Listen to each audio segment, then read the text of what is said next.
What's up, everybody? Welcome to another episode of Daily Refinement. My name is Chris. Thank you so much for joining me. Today, I want to talk about 24 things to focus on to improve your resale business. And this is going to accompany a new field guide that I'm going to make that's going to be free for everybody, going over how I think you can actually reach your resale goals. Um, I have been doing a lot of hypothesizing over the years, right? A lot of different ideas.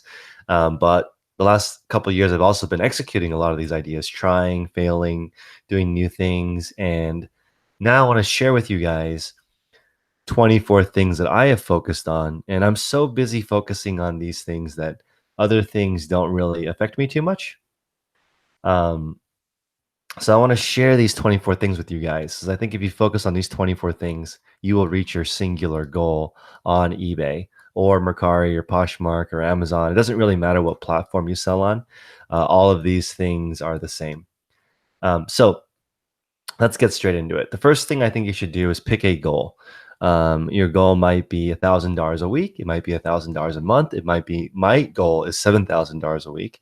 It doesn't really matter what your goal is. Just pick one and then to work backwards and figure out how many items that is. So if you have $7,000 profit per item, then you only need to sell one per week for me to reach my goal. If I only have $1 profit, then I need to sell 7,000 of those each week. So work your way backwards from picking a specific goal.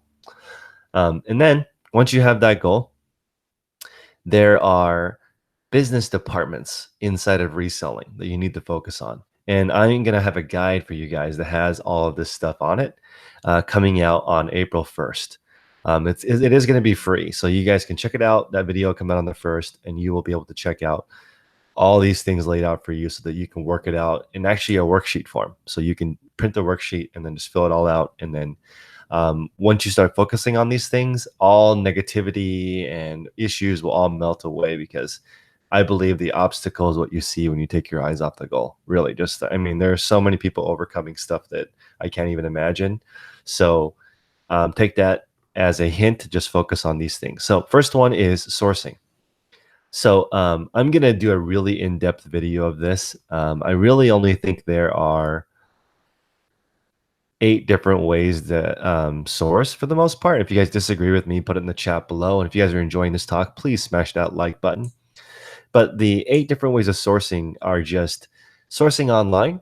So going on the eBay or Amazon, AliExpress, looking for sourcing online. This is probably the largest source of getting items. As you guys know, 58% of eBay is outside of the United States. So imagine how many of those people are drop shipping or providing products in a less conventional way of just buying something and then reselling it online. So online arbitrage is number 1, followed by retail arbitrage.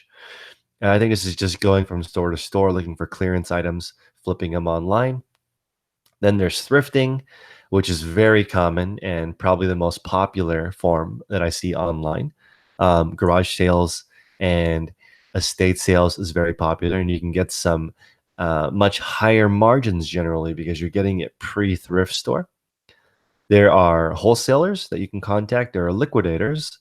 There are storage units or recycling or places where they throw things away, landfills. That inventory is extremely cheap and takes the most amount of work. And then there's also lots and bundles from friends and family. You could do consignment. This is all, stuff from people that you know, or if you build a storefront, brick and mortar. These are probably the 8 most common ways to source items. So if you focus your time here, I recommend that you guys shoot for a minimum of $50 an hour. Okay. So when you guys are sourcing, if you're not finding stuff that's $50 an hour or more, you might have a better place you might be able to find a better place sourcing, because I think that it takes a lot of time to do the rest of the departments I'm going to talk about. And if you can't source at least $50 an hour, you're going to end up making less than minimum wage because of all the ridiculous amount of time in the other sections that I'm going to talk about. So once you source your items, now you need to prep them, repairing, detagging, cleaning, sorting. And this could be determining the condition. Also, grading is part of this process to determine, what condition is it really to describe to customers. It's all during the preparation process. And this might be also include a section where you redonate some stuff that doesn't work. Okay, next would be photography. Setting up a photography station is what I like to do. Staging also takes a little bit of practice, whether you're doing a flat lay or using a live model or however you're setting it up. Photography takes a little bit of time to learn. You can also spend hundreds of hours working on your photography, like I did when I first started. And to be honest, it really doesn't matter that much. You just need well lit photos and accurate photos. I would say that most sellers that are successful at earning a full-time living have pictures that you can take within a week of practice. It doesn't really take that much effort. Make sure you have a clear, uncluttered space. I have a video that's at the link bit.ly/pure white photos if you guys want to see an inexpensive way to take photographs. This is all gonna be linked on April 1st when I release my field guide, which will be free for everybody to just take a look at. The video will go over all these 24 different things. It's going to be probably a 5-hour video, so it's gonna be really long, but that's okay because I just want to be as useful as I can. Okay, next one is describing. This is important. Measuring features, keywords are going to help customers find your item. Describing is huge. And in my opinion, this is the most valuable part of being an expert. Okay, if you are a very talented picker, this is where you can really up the value of your item. Okay, the rest of it is, no offense, probably an $11 an hour job, except for sourcing. Sourcing and describing is over a $50 an hour job. The rest of it you can hire someone to do with a little bit of practice. In fact, you should be able to hire that out pretty easily if you sell all in the same category. The only reason you wouldn't be able to hire the rest of the stuff I'm talking about is if you sell in 20 different categories and everything requires a little bit of know-how. That's, when you look at the true pickers that are thrifting, a statue followed by a medical device and then a rare painting and then a paint by numbers, and then a DVD. If you sell in 30 different categories, it's very hard to hire somebody because how are they going to have that knowledge that you have? So describing and sourcing are the top most valuable activities that I'm going over right now. After that, we're going to focus on listing. This is where you do cross-platform. You can utilize software. I use a macro to list on 3 websites. I'm going to go over that in April on April 1st when I launch this reseller field guide. It takes me less than 1 minute to list. So that's something pretty interesting. It takes less than 1 minute for me to list on 3 websites. And when I look at most people struggling through this process, it's taking them 10 minutes to list one item, and it's taking me 30 seconds to list on an item.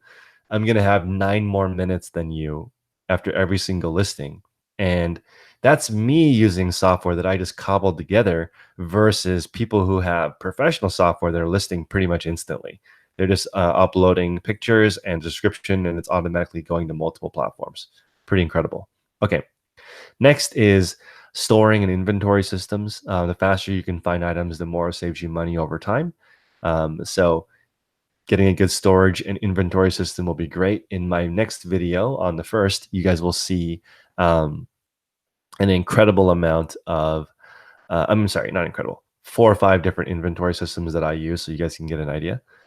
If you guys are copy and pasting, that's a ridiculous waste of time because it's repetitive.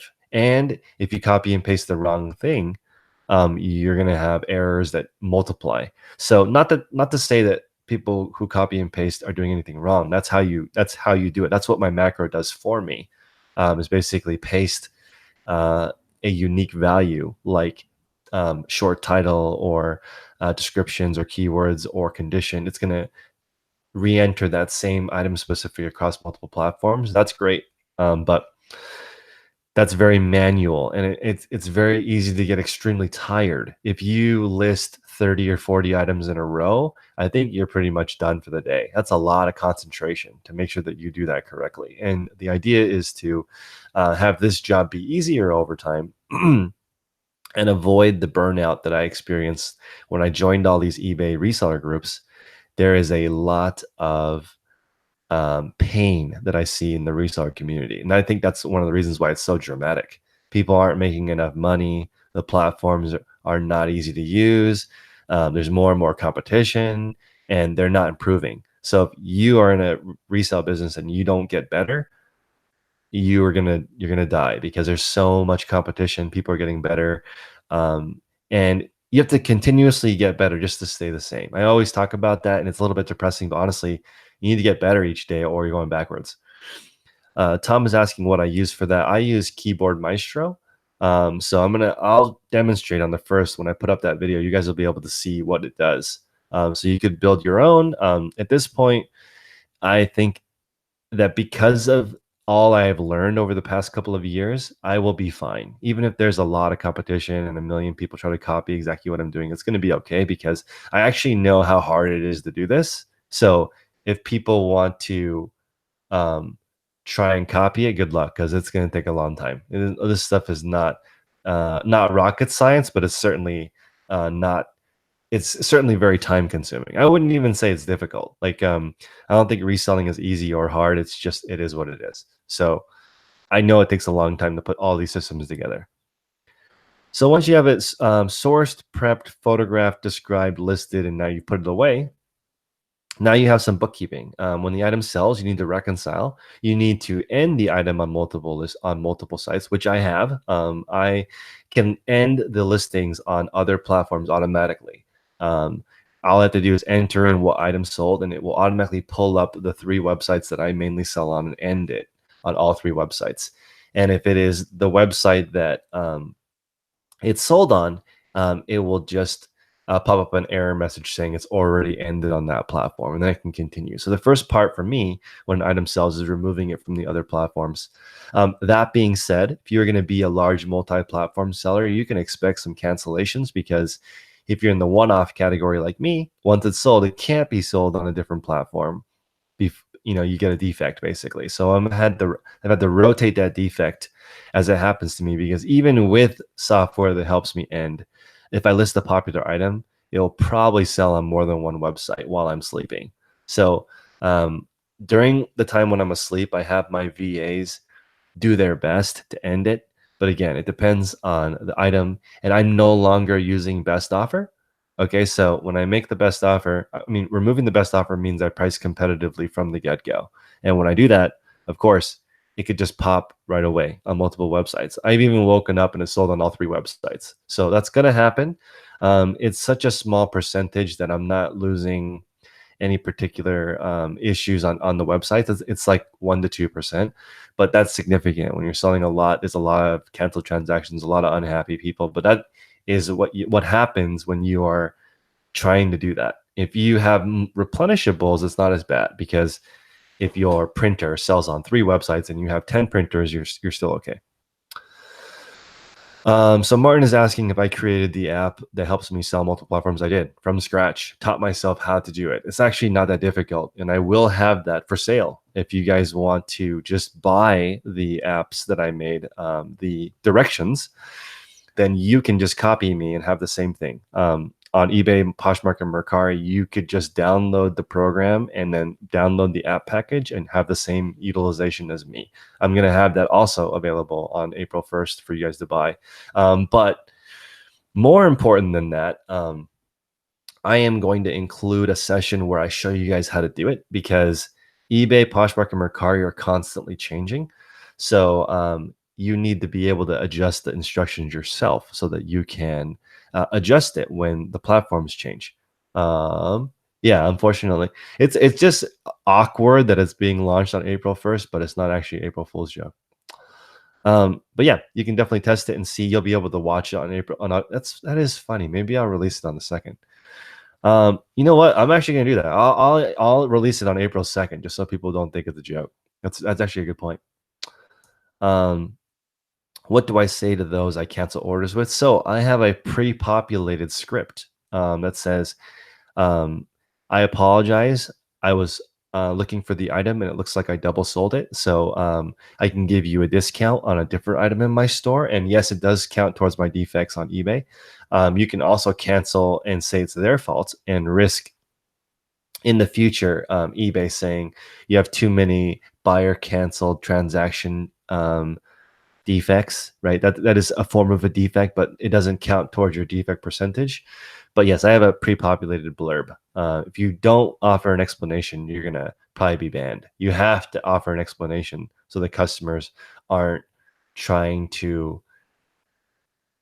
You have to offer an explanation. You can't just cancel people's orders without offering an explanation. You have to. Okay, so once I reconcile, I do bookkeeping. I update what it costs for shipping, what it costs for the marketing fees, the eBay fees or Poshmark fees. I add all that together, and that is also is automated. So when I sell an item, it will update for me depending on what platform, what those fees are, and that way, I'm not waiting till the end of the month. I'm not waiting till the end of the week. As soon as I sell something, my accounting is updated. This is insanely useful. Okay, like if you have to wait, some people do their taxes once a year, right? You should be doing it at the least, in my opinion, every single week, because if you don't, you just get super behind. So I set it up so that before I print my label, I update my sheet. So there is no waiting. It's up to date in real time. Then after that, I do printing. I print labels. I use PirateShip. That's going to be in my tutorial as well. PirateShip is awesome. It allows you to use cubic shipping without paying a monthly recurring fee, and it can pull the orders from eBay for me. I am starting to pick up some speed on Mercari, and I am going to start selling one or two things on Etsy, just so I can learn the platform. I'm not going to take Etsy seriously, but each time I learn a new platform structure, it helps me with the other platforms. So I'll be messing around with Etsy, but not seriously, because I already know that I don't have enough time. And at this point, I can't even do Amazon really because I'm out of time just doing these particular orders. Um, I don't have time to even work on Amazon too much right now. But ideally, I want to get to the point where I could sell my business. And this is just going to be a short aside. In order to sell your eBay business, in my opinion, and this, I put it on my Instagram, and Rally Roots, Ryan reached out and said, really the only way you can sell an eBay business is if you had a full-time manager, because who's going to want to buy a business and then have to be the operator of it?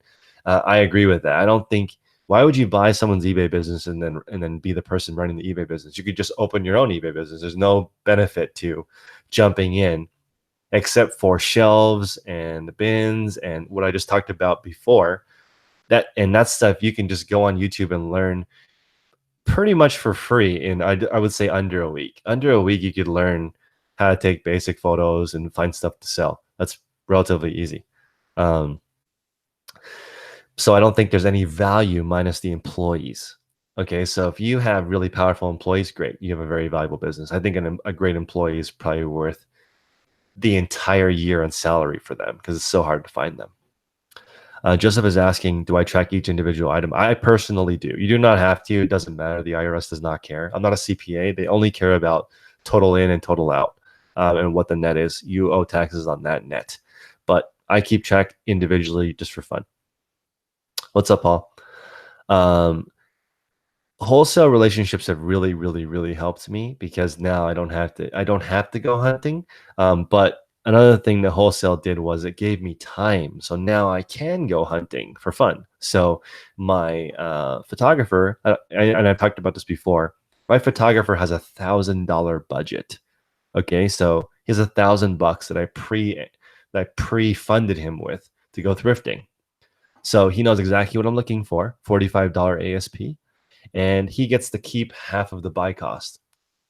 So if he buys a $10 item that sells for 45 or more, then he keeps $5. And of course, I've broken him off heavier on if you find something worth $500, I'm not going to give him $5, right? I'm going to pay him a little bit more.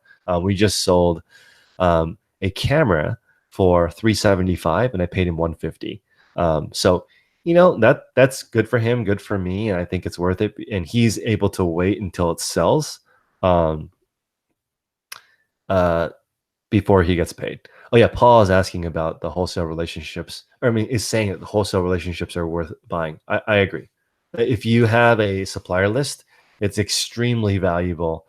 That being said, though, they do wholesale relationships do like to work with the same people over and over again. So if you leave, they may not do business with the new person. But that being said, of course, like, you already being let's say you sell scuba gear, and you want to buy Paul's scuba shop, and those wholesale accounts are already open, of course, that's definitely worth a lot more than Paul's online garage extravaganza sale. That's not worth as much because the relationships are just with people that he finds. What's up, Ron? Ortho Leisure was deciding between reselling and web development. This is a good thing. The most of the people in my group that have built a full-time living reselling have a full-time job. So, it's disappointing news, but they're able to reinvest a certain amount each month. And then after a while, the amount that they have is so big that they can quit. A good example is Haruna. I'm sure you guys follow her on Instagram. She's very nice. She had a full-time job, and her goal was to replace her $70,000 income. But she kept her job until she had 70,000 listed in her store. And that's when she graduated from my mastermind group. And that's the point. Like, I don't want you guys in my mastermind group very long. I want you to get in, get what you're supposed to get, reach the goal that you have, and then graduate. Go do your resale business. If you want to hang out, that's great. But I really want people to just reach their goals. I do think there's enough stuff in the world. I think reselling is actually pretty hard. There's a lot of people who come in and kind of screw it up for small resellers, but medium-sized resellers seem to do well over time. If you do, I'd say 50 grand a month or more, then you're pretty stable. Like, you have time to invest in new products, and you probably have figured out a couple of niches, and maybe you have a helper, or you're just a super expert in something. At that point, you're more stable. If you're under 50 grand in reselling revenue per month, then it's very volatile. You better be very sharp. And if you take a vacation, your business takes a vacation. So, Chris just quit his job to resell. I never recommend that, but I'm not saying that you can't do it, but usually people who do that, it takes longer. It's counterintuitive. You saved $9 using PirateShip over the last 2 days. Yeah, eBay. I use PirateShip exclusively, except for, I think, padded flat rate envelopes are cheaper on eBay. So Mike Olson is the gentleman that's running that big, massive warehouse. He used to run the Blind Center of Nevada, which is a multi-million-dollar eBay store. I was able to do an event there during eBay Open last year. It's very cool. 15 blind people work in that eBay store. So, I mean, that's amazing. Can you imagine your processes are so clean that people who are blind can run your eBay business? That's amazing. Okay, so he's a very process-oriented guy. And I believe he was recruited out of that to work for a big e-commerce company. So he's managing a big a multi-platform operation. I'm going to finish my tips and then come back to questions, because I wanted to talk about the 24 things real quick.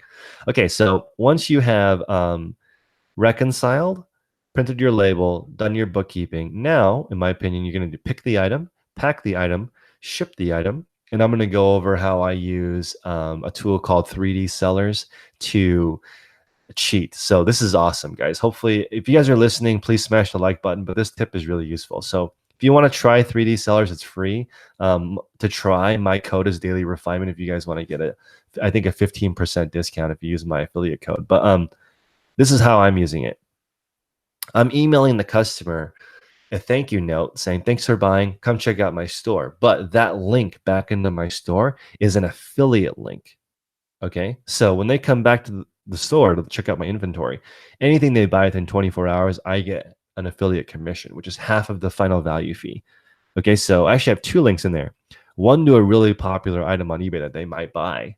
It's not just a daily deal. And the other one is an item in my store because I want them to buy in my store. But to be honest, it's unlikely they're going to buy something else in my store. So I'm just using that to generate affiliate income. So last month I made $170 from that link.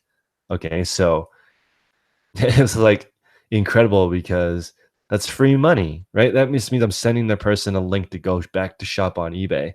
And I get half the final value fee, which means probably those people in 1,000 sales, those 1,000 people spent $2,000, right?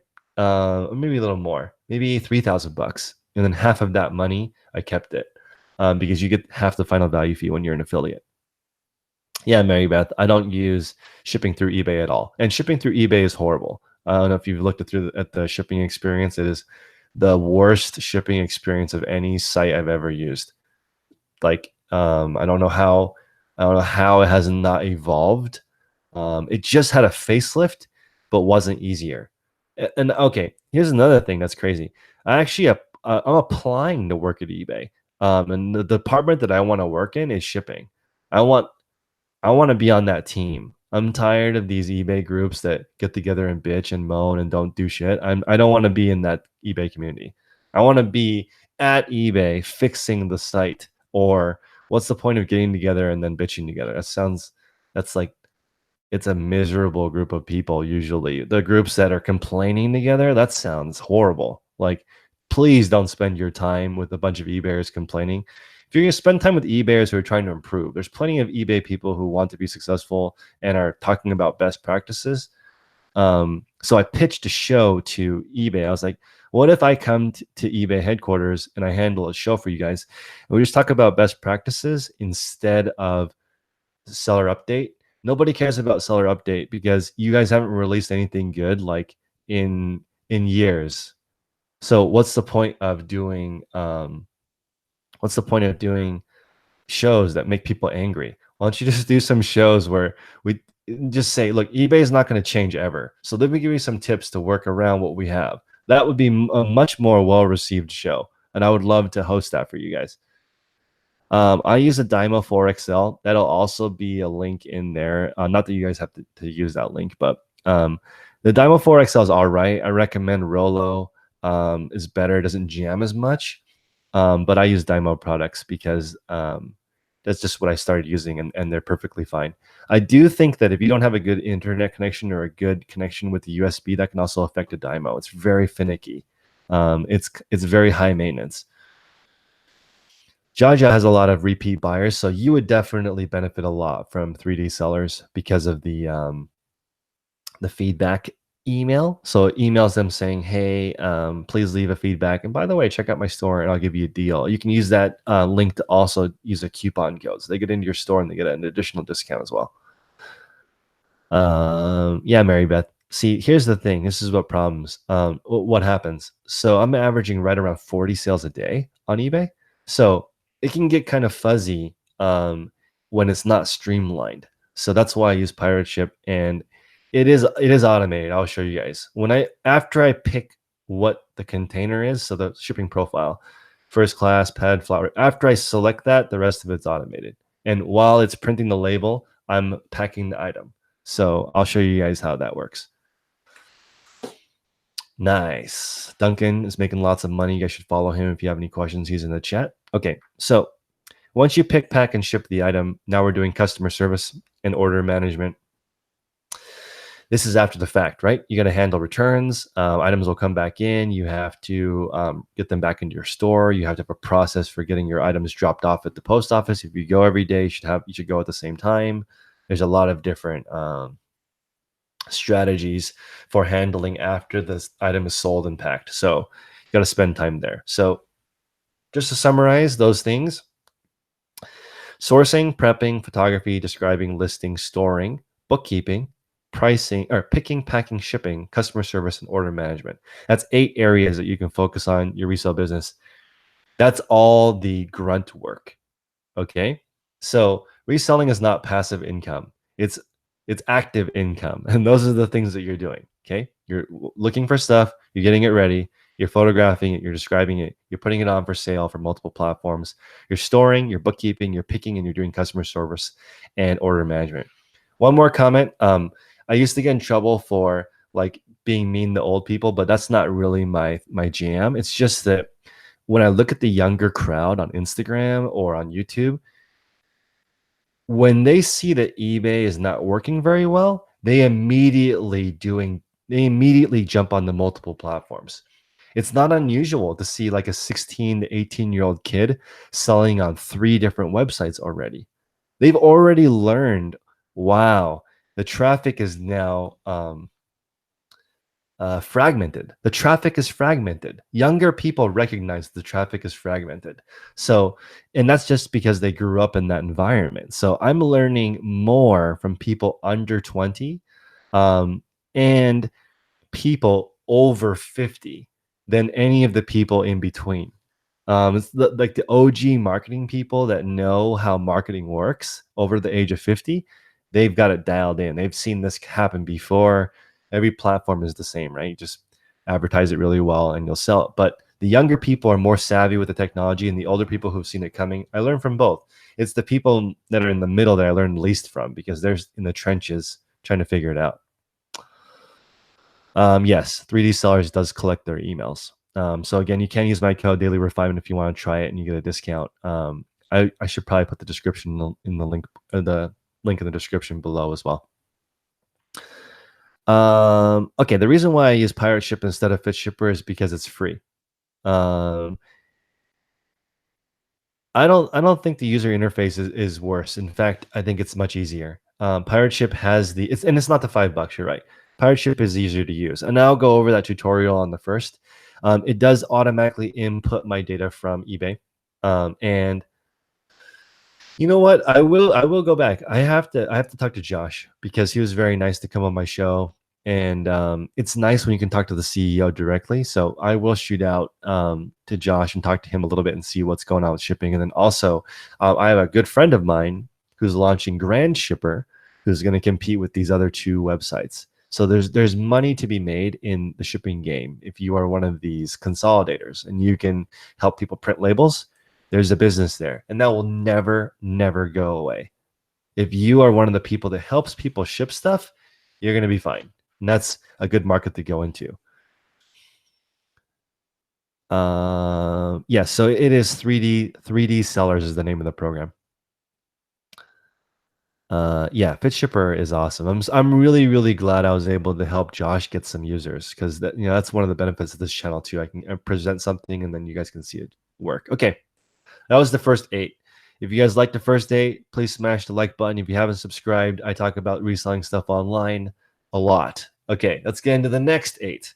So the first 8 is working in the business. These next 8 ideas are working on the business. Okay, this is similar to the book, The E-Myth Revisited. Let's talk about this. Okay, first one is product research. Product research is probably the most important thing you can do on your business because selling the right products is really important. Okay, you can sell junk. I'm sorry, you can't sell junk even if you have perfect everything. But if you have something very desirable, like let's say a Louis Vuitton bag, you could take a picture of it on your kitchen table and the picture of the receipt from Louis Vuitton and offer free returns and be fine. You could sell that item with the description of monogram bag. That's it. 2 words, half-ass the whole thing and still sell it. So product research is very key. What to buy. So I'm going to go over the strategy that I'm working on, which is called 10 by 10 by 10. So 10 items that sell 10 times a day for $10 profit. And I have 2 already. I have 2 items or categories that sell 10 times a day for $10 profit or more already. And I want to get 10 of those. And then over the course of my reselling career, when I'm really not planning on retiring ever, but the holy grail is having 10 by 10 by 10 because that's $1,000 a day net. Okay. And that's a 1% US income. So it's just a random arbitrary goal that I picked of $1,000 a day. And to give you guys my exact business goal, it's $3,000 a day revenue, 1/3 profit. So that's a nice clean little over $1 million a year. So I can say I'm a 7-figure seller. That's just for my ego. It really doesn't matter. And then earning that 1% income is cool, especially since I live in California where it appears that everyone is doing super well and real estate here is exorbitantly expensive. To give you guys an idea, to be 1% in the entire world, you only need to be worth $900,000. Okay, so $900,000 puts you in the top 1% in the world in net worth. In California, the average home is over 900 grand. So that means every person that owns a home here outright is a one percenter in the world. That is like mind blowing. Okay. Also, Linda, she says that she loves my random goals for myself. If you don't have exciting goals, you will be lazy. So I love Tony Robbins' quote, people are not lazy, they just don't have exciting goals. That's 100% true. I like thinking that I'm going to earn a lot of money because it's more exciting than I just want to be able to pay my bills. That is a horrible, boring goal. So please don't have that goal of just getting by. Pick something a little bit more exciting. At least getting by and you can buy whatever groceries you want. Like that's at least better. So pick something a little bit more exciting. Okay. Product research is key. 10 by 10 by 10 is my lifetime goal. Okay. Not my annual goal. That's ridiculous. Next is product optimization tools and marketing. So this is very important. Learning how to use software, learning how to use tools to remarket your customer. There are plenty of companies that break even on the first sale, just hoping to get the customer on the second sale, third sale, fourth sale. So all these optimization tools and software, those are all hacks. So you need to work on learning about new tools. I recommend signing up for every single free trial, using that tool to the max and trying to figure out what is their value add. Why does this software exist? What are they trying to do? Okay. Can you earn 10 times your investment back from it? Then keep buying it. If you can't, maybe keep it on the back burner and see if it's working or not. Right. So we're just trying to save time. And this stuff, anything that can help you save time or make your things sell faster, start working on it. What's up, Jack? Okay, next thing is capital allocation. This is so massively important. So this is cash, lines of credit, etc. So let me give you guys an example. Let's say you want to earn $1,000 a month and you want to double your money. So pretty straightforward. You have to have $1,000, spend $1,000, sell for around $3,000 and net 1,000. That's how you would do it. If you don't have $1,000, you can't do that. So people who want to earn $4,300 a month and double their money, but you can't spend $4,300 in inventory to sell for 12,900. You already shot yourself in the foot. You don't have the funds to do what you want to do. That's a huge hurdle. The biggest hurdles in reselling are usually time and money. Those are the two things that make it difficult. So capital allocation is huge. Having good credit, keeping your day job so you can keep reinvesting the same amount into your store, etc. Capital allocation is huge, and it's also not your day-to-day task. You don't do it all the time. You just sort of save. So quick aside, when I was learning about personal finance, I met this gentleman that said, Chris, it's really easy to be rich. All you have to do is save 70% of your money. And I thought he was joking, but he's not joking. There are people who save 70% of their income, and I didn't even know that was possible. And that's helped me, sort of learn lifestyle hacking. It's made me keep a 12-year-old car, right? It's very interesting not having any payments, right? And keeping your overhead super low. That's very odd to me, but I like this FIRE community, which is a financial independence, right? Retire early community. I like that community way better than the reselling community. And to be honest, I'm going to start marketing myself more in those communities. People who have families, people who want to retire early. I want to be in that community because those people hustle, they work hard. Like they say, if you want something done, give it to a parent. I love that idea. So I want to be in that group of people. I don't want to be only resellers who a lot of them are just trying to get by, and that's not who I want to be around. Okay, next is legal, accounting, and admin. This is very important. Okay, accounting is very, very key. Get a real CPA, not your uncle, that's helping you for free on a weekend. Just get a real CPA. It's not that expensive. Set up your business properly. You don't need an LLC. You don't need an S corp. I just got a question saying, Chris, should I set up an LLC or an S corp so that people won't question the authenticity of my items? And I said, no, that has nothing to do with the authenticity of your items. You could be an S corp. Foot Locker has sold fake Nikes before. Okay, it doesn't matter. It doesn't matter if you how you represent yourself. The only thing that matters is the actual product that you're selling. Is it counterfeit or not? And can you prove where you got it? Right? That's how you fight a counterfeit claim. Not with an LLC, not with the way you dress. Those are not relevant. So, um, legal, accounting, and admin is very important, and one of the 8 working on your business things. Okay, next is time and schedule management. This is huge, guys. This is going to be in my new worksheet that's going to be free. It's much easier to change your environment than it is to change your behavior. So if you have a clean desk, you're much more likely to sit there and do work, do the Warren Buffett style assiduity, right? Sit your ass in the chair and just work. That's easier when your chair is comfortable and your desk is clear and you're well rested and you have water and you ate healthy, right? If you ate like shit, you stayed up too late, you have YouTube playing in the background of, 2 people fighting in a parking lot. There's all this stuff on your desk, and you're also eating some junk food.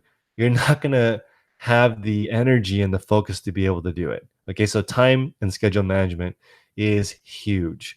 If you just set up your day properly, you're gonna get way more out of it. Okay, next, and that goes into the next one, which is physical environment. So lighting, decluttering, all this stuff matters. Where you put things matters. I bought this little toothbrush holder to put my pen in, and so I never lose my pen because it's just right there. So this is huge. Time management, schedule management, physical environment management, all these little things matter. It's no surprise that you can look at somebody's desk and guess how successful they are, right?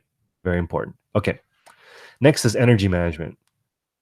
Sleep, food, exercise, stress, huge, right? If you are going through a divorce or you have an abusive partner or you hate your boss at work, uh, you know, your resale business is going to suffer because you have to take that home with you. And it's like a big 500-pound gorilla on you while you're trying to do work. It's extremely difficult. You have to manage your stress, sleep, food, and exercise.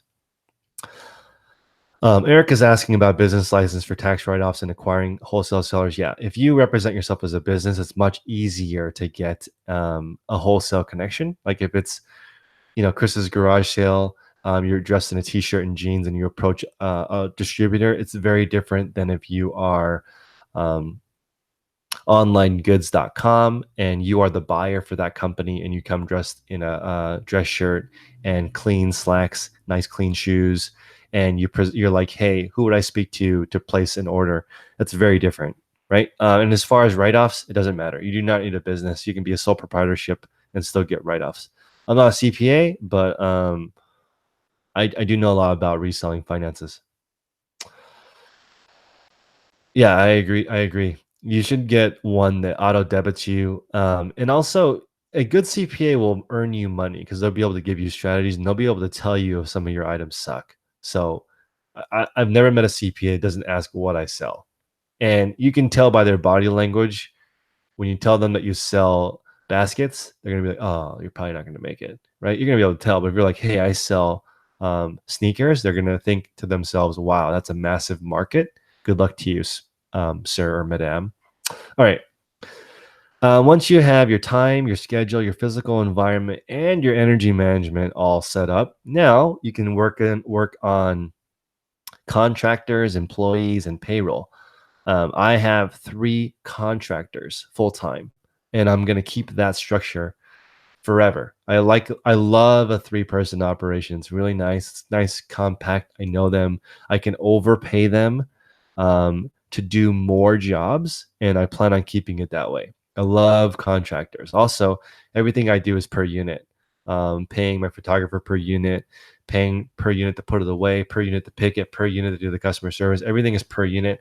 They just bill me at the end of the day, and it's very clean. Very, very clean. I use 1-800 Accountant as my CPA.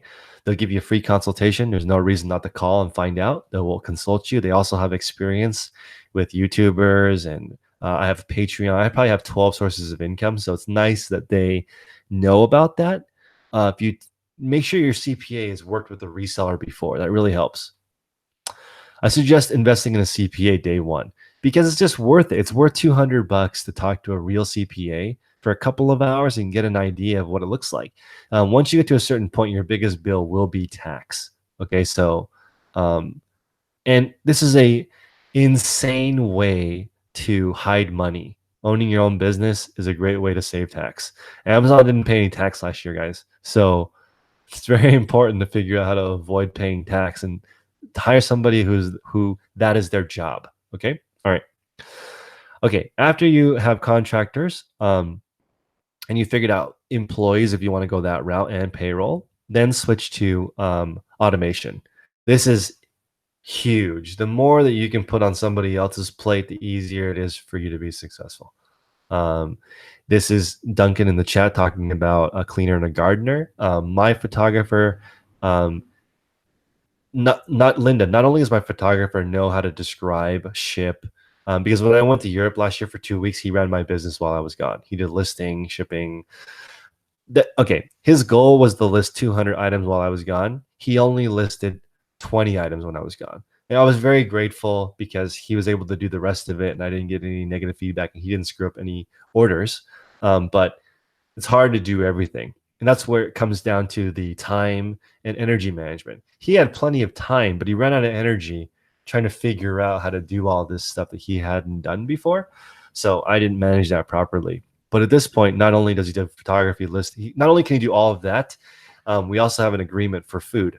So he is doing cooking and dishes for me in exchange for free food. Okay, so that cost me about $10.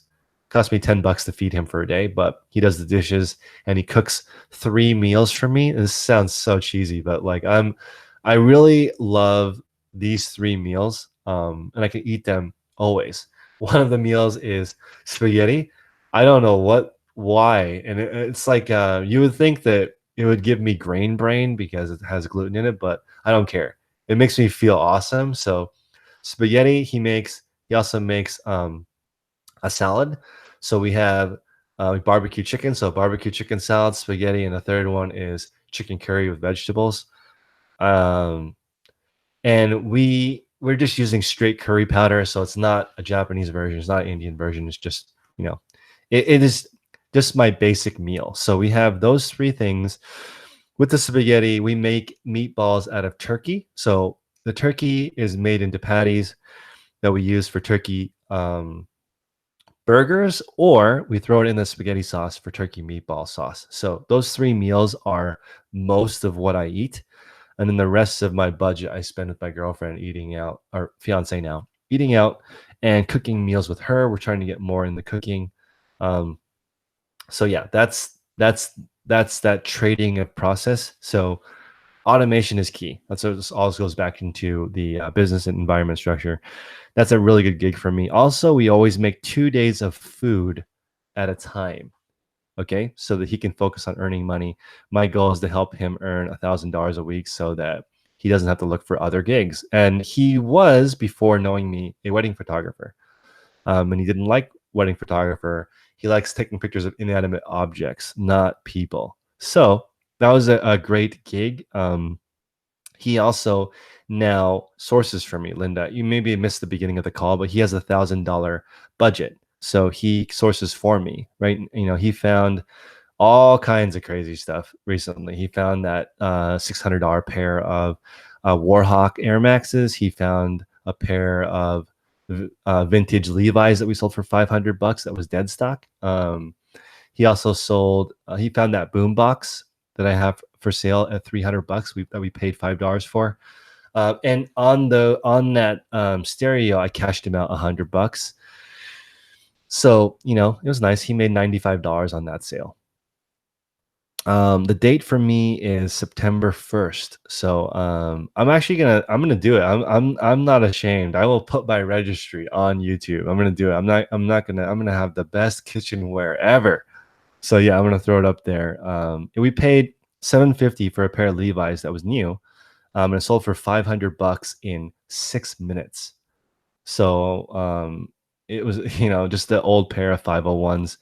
It wasn't even that old. It was probably 40 years old. So nothing crazy valuable. And comps were all in the 400 range. So we didn't even, I hope we didn't leave money on the table at 500. Okay, so those are the 8 business environment structures. Just to recap so far: sourcing, prepping, photography, describing, listing, storing, bookkeeping, picking, customer service. That's working in the business. Product research, product optimization, software, capital allocation, legal, accounting, admin, time and schedule management, physical environment management, energy management, contractors, employees, payroll, automation. Okay, those are the 8 things you can do on your business. In my opinion, there's probably more stuff than this, but that's already 16. All right, let's get into it. Next 8, if you're still here, please hit the like button again. And if you want to comment after the video and let me know which one of these things you want to focus on, that would be great, so I can figure out where to spend my time making videos. Okay, next. I want to talk about the 8 wastes of reselling. All right, I'm gonna make a separate video for this, but I love lean manufacturing. If I was gonna go back into the workforce, I would love to work in a warehouse. I just like it. It's weird, and I like that. I would love to walk around and check it out. Okay, the first one is defects. Reducing defects, less returns, less bad buys, less lost items, less missing a detail that would make an item sell for less, right? So how you would approve this is you just have a better prepping process, a better staging process, in my opinion. If you have if you have a photographer, the way that I reduce defects was I pay my photographer $1 every time he finds a defect that I didn't describe. So he's always looking for problems in the item, so he can earn that extra $1. He only earns $1 photographing the item. He can double his amount of money if he finds something wrong with the description. That's one thing I put in place to catch more defects. So that's the first waste. Second one is overproduction. So limit your unlisted pile. Okay, forget if it's a money pile or death pile. It doesn't matter. It's unlisted, right? So limit your unlisted pile because that's a waste of resources. Kent is saying INAD. That's correct. Item not is described will increase your return rate. So you want to keep your return rate as low as possible by describing things as accurately as possible. Okay, next is waiting in line, or waiting rather. This is waiting in line. While you're in line waiting to check out for something, if you're doing arbitrage in person, you should be using that time to look up comps, start building your listing, research other things. Don't waste that time waiting in line. While you're driving, listen to some podcasts, or my favorite is listening to nothing or music or white noise or something, so that you can give yourself a chance to absorb what you've learned today. So I'm listening to a lot of jazz and instrumental stuff just to clear my mind. It's been very, very good. So just try to learn or upgrade your brain when you're driving, because a lot of reselling is driving if you're going from store to store to store. Next one is process bottlenecks is massive. So I'll tell you how I corrected this. And this, in my opinion, is the correct order. Okay, item comes in, photographed first. And I don't like this process. I really don't, because I prefer describing the item first. Okay, but I'm switched to photographing the item first to reduce waiting. Okay, because describing takes the longest. So for, when the items would come in, it would take a while for the items to get described, and the photographer would always be waiting around. So I changed it to photographing first.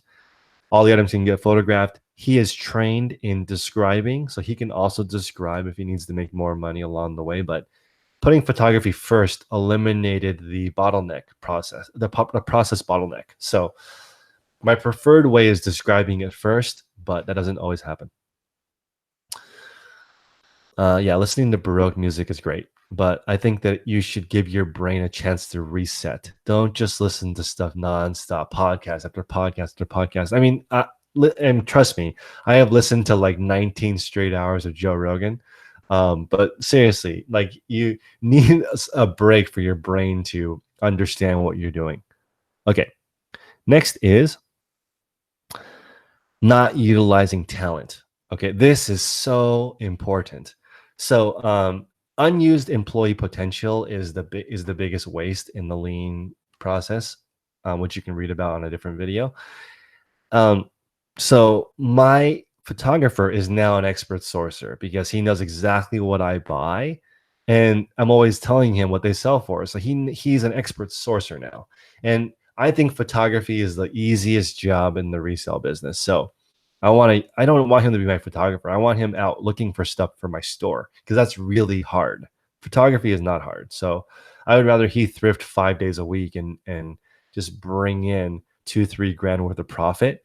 I could get I live in California. People are rich here. If we go to all the thrift stores, we can easily bring back 2-3 grand profit each. And that's already most of my goal. My goal is $7,000 profit a week. We can almost do it. Okay. We've been trying. This month I haven't done any wholesale, right? So we've had more time. And man, we are finding some incredible stuff here. And plus, we are so good at picking now from practicing the last 2 years.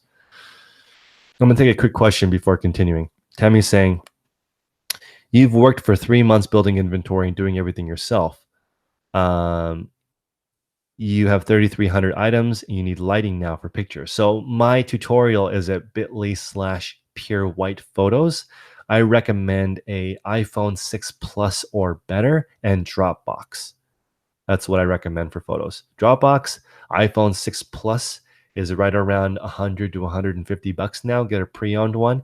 You can even get a locked one that doesn't work for iPhone service, which doesn't matter because you're not using it as a cell phone.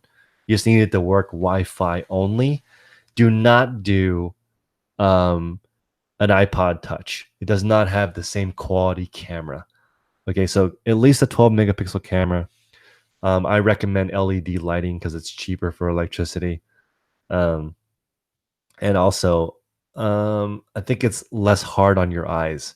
If you look at the really bright, I forgot what they're called. I don't know if it's incandescent, whatever the lights that are not LED, they give you more eye fatigue. And if you have higher eye fatigue, you're going to be less motivated to do the other stuff in your business. And reselling is pretty complicated. Cool. Okay. So after you're not utilizing employee talent, the next one is transportation. So you want to reduce the distance between your processes. So for me, where I'm sitting right now, I can do all the measuring, all the describing, all the shipping without moving. I can reach everything. To my left, I can reach every single shipping supply without moving. So you want to reduce the distance of everything because that's going to save you tons and tons of time. So definitely transportation is a waste. You want to reduce the distance between everything in your system, make everything into a U-shaped workstation. This is all from Kaizen, Japanese style. Eric, I'm going to answer your question in just a few minutes. We're almost done. The next one is inventory excess. This is very important. You actually want less SKUs and higher ASP. The goal if your goal is to make $1 million a year, you should be able to reduce it to just selling one building or one jet or one rare diamond and earning $1 million profit. That's should be your goal as a reseller, becoming that educated that you know what to buy that yields that gigantic ASP. So if you're not increasing your ASP, lowering the number of SKUs you have, then you're not working hard enough. Now the quantity needs to go up. Okay, meaning like, let's say you have 3,300 items. I'm sorry, what was your name? Tani. Tani has 3,300 items. So you would want 4,000 items, let's say, as your next goal, but only 3,000 SKUs or 2,000 SKUs. You want your SKUs to go down, but your quantity to go up. And if you don't do this, you're in trouble. You have to focus on reducing the number of SKUs you have. You can't have 10,000 unique items. I have over 10,000 items in my store right now, but I only have 44,000 live. That means I'm averaging more than 2 items per SKU. That's very important. You need to move that direction. Don't forget that. Okay. Next one is motion. Don't optimize what you can eliminate. Don't optimize your Instagram when you can just delete it, right? That's the idea behind that. Reduce excess motion. Don't get really good at stuff that doesn't matter. I am really good at a lot of stuff that does not matter. So please do not follow my footsteps. It's really dumb. Just get good at what matters, which I went over earlier in the video. Okay. The next is excess processing. So you want to touch items one time. Okay. Item comes in, it's photographed, described, packaged, put away. One area. Don't bring it into your living room, then take it into the kitchen, then take it into your bedroom, take it into the bathroom. Don't do that. Just do one process where you knock it all out. Also, don't do half you're describing in the beginning and then do the other half you're describing later. Just reduce the amount of items or reduce the amount of times you touch an item. So that is excess processing. Um, and that concludes the 24 things to focus on when improving your resale business. I'm going to summarize these and then answer questions. Okay. On the business department side, sourcing, prepping, photography, describing, listing, storing, bookkeeping, picking, packing, shipping, customer service. On the business improvement side, product research, product optimization, capital allocation, legal, time and schedule management, physical environment, energy management, contractors, automation, and the 8 wastes of reselling, reducing defects, returns, bad buys, and shrinkage, reducing overproduction, meaning get rid of your death piles or reduce your unlisted pile. Don't wait in line. Reduce bottlenecks. My photographer said I should get a tattoo on my neck that says bottleneck because I suck so bad at reducing those. Not utilizing talent, transportation, inventory excess, motion, and excess processing. That is 24 things to focus on. And this should give you an idea that this is not passive. Okay. That's a lot of freaking work. That's a lot of work, guys. Okay. Let me get into some questions. Thanks, guys, for hanging out for this long. Okay. Would I turn 2 rooms into a house into an office and storage? I have a 3-car garage right now, and I am much more productive using 1-car garage as a processing area and having my 2, having a storage area with all the stuff. And having a bigger storage area offsite would increase my productivity a lot. It would be cheap. It's cheaper to not do it at home, in my opinion, because you're just so much more focused when you're not at home. Kent is saying get a separate site out of your house. I agree. You just earn a lot more doing it out of your house. What's up, Andrew? Yeah, thanks for stopping by. Smash that like button if you're still here. Jaja's recommending sunlight for jewelry. I agree. It's hard to pass for 25-cent items that sell for 15 bucks. It's not hard for me to pass on them anymore. It was when I first started, but now I pass if it's not $45. It's really easy to pass because I have so many categories that are over that amount now. When I first started, though, it was hard to pass up items that were $10. But now I just don't have enough space to do that. When is the right time to switch from moving from just selling items to turning into a store? I opened up a store day one. I have no interest in doing this as a hobby. I have met a lot of hobby eBay sellers, and the majority of them are so unhappy because they're being left behind. Like, if you're just doing eBay for fun and you don't keep up with the ridiculous amount of stuff I just talked about, then you're getting left behind. Your hobby is getting flooded with people who come in and just sell stuff, trying to make a living. How do you compete? It's very hard. So if you're going to do eBay as a hobby, you should have that fire in your belly to try to improve yourself. Wait, I gotta do another rant for a second. Thanks, guys. Thank you, Parnell, for the super chat. I appreciate that. I follow this gentleman named Sam Ovens, and he says he can tell a lot about people by asking them, what's an improvement that you've seen somebody else do that has helped you? And a lot of people don't have an answer. They're not looking at other people and figuring out what they're doing well. They never do that. They only talk about what they've done. And that's very revealing.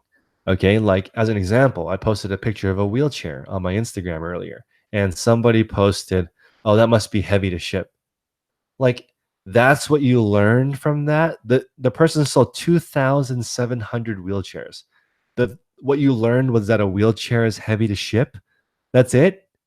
You didn't get any other insight from that? Like, wow, there must be some demand for heavy items. Wow, if I took the time to figure out how to ship a wheelchair, maybe I could sell 2,700 wheelchairs. Other comments were like, wow, he must have a lot of returns. That's I can't believe that's what you gathered from that. Like, you didn't say, okay, let me look up this person's store and see what other stuff is selling well for them. And I just, if you ask someone, what kind of improvements have you seen other people doing and what have you learned from it, and they can't answer, then they are in trouble, because there's so many people doing well. And I don't have enough time to study all the people who are doing well, let alone all the people who are not doing well. Like, I don't have time to focus on people who are not doing well. There's not enough time in the day. I only have one life. We only get one at bat, to quote Gary Vee. Wow. Okay. XX player 2XX is asking, how do I decide how much to pay myself as well as your employees? Good question. So I really haven't paid myself anything. eBay is not my main income, so I've just been reinvesting it back in. But this is my thought. And so on my reseller field guide, this is what I have decided. So you guys put in the chat what you guys think is, if this is a legit strategy. Okay. So I think you should invest the same amount into your store until you reach your goal. So let's say, for example, you want to make $1,000 a week. And this is going to be in the example I release on the first. If you want to double your money and sell 25% of your stuff each month, that means you need $51,000 listed. Okay. You're going to sell 25% of that, which is $12,900. And if a third of that is profit, that's $4,300. Okay. So that's the full-time income that people are talking about, right? If you guys want to check out my store, Daily Refinement Store, that store is exactly twice as big as that. Okay. So that's one of my public stores. It has 105,000 listed because I did the math, and that store earns $8,600 profit per month. Statistically, because it's exactly the math that's required to do that. Okay. So, how much should you pay yourself along the way? This is what I think. Okay. Let's say you can put $2,000 into actually, let me back up. You can put $500 into your resale business without stressing out. Okay. So you put 500 in, and you can keep putting 500 in because you earn $500 more at your job, and you've cut out, like, you got a cheaper car, whatever you did to save expenses to save that $500. Okay. Keep putting the $500 in every month and take out the profit as much as you want of it. I think that's perfectly fine. Take out all the profits so you can actually reap the benefits, but just keep that $500 going into it while you build it up. You can take 100% of the profit out, leave the rest of it in. So my idea is that it will take you roughly 1 year to build a resale business if you keep putting in the same amount of money each month and leave that money in as long and the cost of goods and the fees, and only take out the profit. It'll take you 1 year to build a decent resale business. It will take you 2 years to build a business and do a full-time income. So I know that's very disappointing. There's probably people who are going to unsubscribe from me right now, but I do think it takes 2 years. I know, because I'm like 2 years into it now, and it's so much easier than when I first started. It was very, very difficult in the beginning to get this going. So my recommendation is just spend the profit. You can spend as much of the profit as you want. If you spend 100% of it, that's fine. But leave that principal in. Keep putting in the same amount each month, but it's a much better return than a 401k or a Roth IRA or whatever investment tool that you're using. Again, thank you guys for the super chats. Those are useful. It takes a lot of time to build this stuff. This guide that I'm releasing on the first probably took 200 hours to make. Okay. It took forever to figure out all this stuff that's related to resale. But again, giving creating this content has made my business pretty solid. So I'm not cocky about it, but I'm confident that I can maintain a full-time living while all these other new competitors come in. I think I'm still going to be okay. That being said, though, okay, I do not think you could earn a full-time living on eBay um, if you are not balls deep in the website. Okay, it's very hard to only do eBay and earn a full-time living. Very, very, very, very, very difficult. You've got to do some serious volume. Okay, but doing it in on Amazon, or actually pretty much only Amazon, is it easier to earn a full-time income. I earn a full-time income on Poshmark. I think I'm one of the very few people that I personally know that earns more than $1,000 a week on Poshmark net. Very few people do that. I mean, I look at a lot of the influencers, and there's a ton of Poshmark people who do earn a full-time living, but um, it's a minority. I would say that there's 100 people who earn a full-time living on eBay for every one person on Poshmark. Just to give you an idea, there is an FBA seller. I'm sorry, not FBA, Amazon seller, third party fulfillment, that did $170 million on Amazon 2 years ago. Last year, Poshmark did 140 million. One person outsold Poshmark. That's how big Amazon is. Like, and the top eBay sellers are like, I would say the top 10 eBay sellers outsold Poshmark as a platform too. So these are gigantic platforms. Poshmark is great though. Poshmark is awesome. Um, what's up? So there's an attorney that's going full time on eBay and Poshmark. That's fantastic. Anybody can email me, chris@dailyrefinement.com. I'll try to team up with you if I can. I love doing collaborations. I'm gonna go hardcore after April 1st. I'm just gonna have more time. So I have more help now. I'm gonna make a lot more videos. They're gonna be a lot more useful like this because I want to be as useful as possible. Kent is also saying it depends on your monthly bills. So when I heard that gentleman tell me that you just live on 70%, you live on 30% of your income and you save 70% of it, I thought it was a joke, but it's actually not. It's like basically a plan to retire in 10 years. Um, and I wish someone had told me, please, please listen to this. If you guys are young, please listen to this. You do not need to be an entrepreneur to be a millionaire when you're young. I wish someone had told me that. If I had just saved 70% of my income, I would already be a millionaire without being an entrepreneur, um, because of how compound interest works. I wish that someone had told me that as a kid instead of poisoning me with, like, you want to be rich, you have to be an entrepreneur. Not true. Not true. You do not need to be an entrepreneur to be rich. All you have to do is be in the top 10% of your field for the most part. Top 10% of your field, which is not even that hard. Okay. If you put 7 to 10 years into your life to get good at something, you should be in the top 10% of your field. Okay. If you do that, then you can be a millionaire in 10 years. Like, that's not unfathomable. I wish someone had told me that when I was growing up. I didn't get that memo. No one said, Chris, you can just get a regular job and get really good at it and become a millionaire in 10 years. No one told me that. Okay. Everyone was like, you have to start something. All millionaires are entrepreneurs. I know a lot of entrepreneurs, very few of them do well. I know tons of rich people that have a job. So, wow, I wish someone had told me that. Spend less than what you make, live below your means. Yeah, I agree. Um, yeah, it's all about your savings rate. That's it. Your savings rate. If you have over a 50% savings rate, you're probably going to be rich really young. That's it. Um, $100 a month in a 10% mutual fund is 38 years to become a millionaire. Yeah.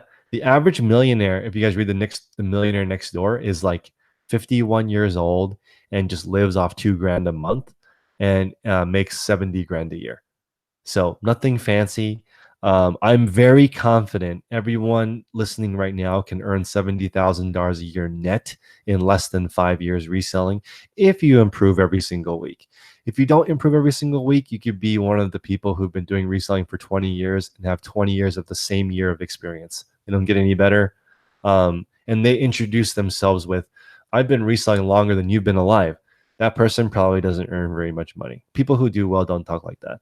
I've never heard anybody doing well talk shit on another person. Excuse my language, but people who are doing well don't talk shit. They don't. They don't. They don't make fun of people. They don't tear people down. They just don't do that. That's not. And if they do, that's very odd. They usually don't do that. What's up, Sebastian? Nice. Yeah, I know. I did not recognize that. Gary Vee should just do a video like, by the way, you can become a millionaire in 10 years just keeping your job. Somebody needs to say that. Some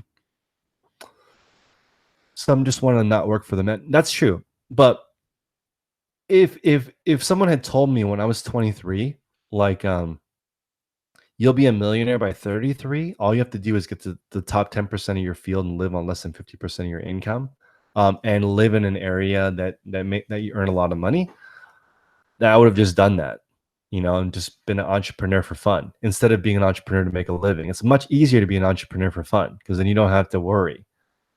What's up, Prince? See, Prince got the memo. Prince is young and he's not a moron with money. Like he could do whatever he wants, but he's extremely smart. The majority of his money is going back into his business. He's playing the long game. It's so different. So different. This goes back to the I was listening to another Gary Vee video today about irrational behavior. 99% of people do what's irrational. Only 1% of people do what's rational. What's rational is you set yourself up for your whole life instead of just right now.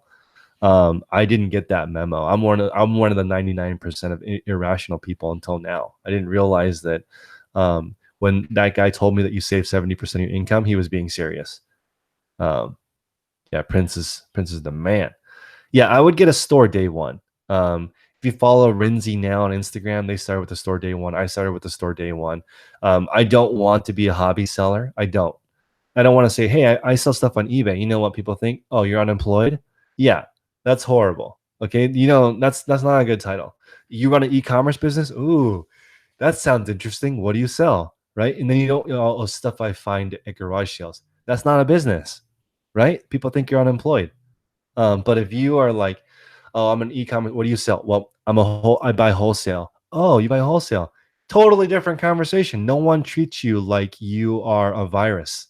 Okay. Like if you tell people I find stuff and I resell it on eBay, you sound like you're unemployed. And that's not a thing. That's not a very good party trick. People are not going to take you seriously.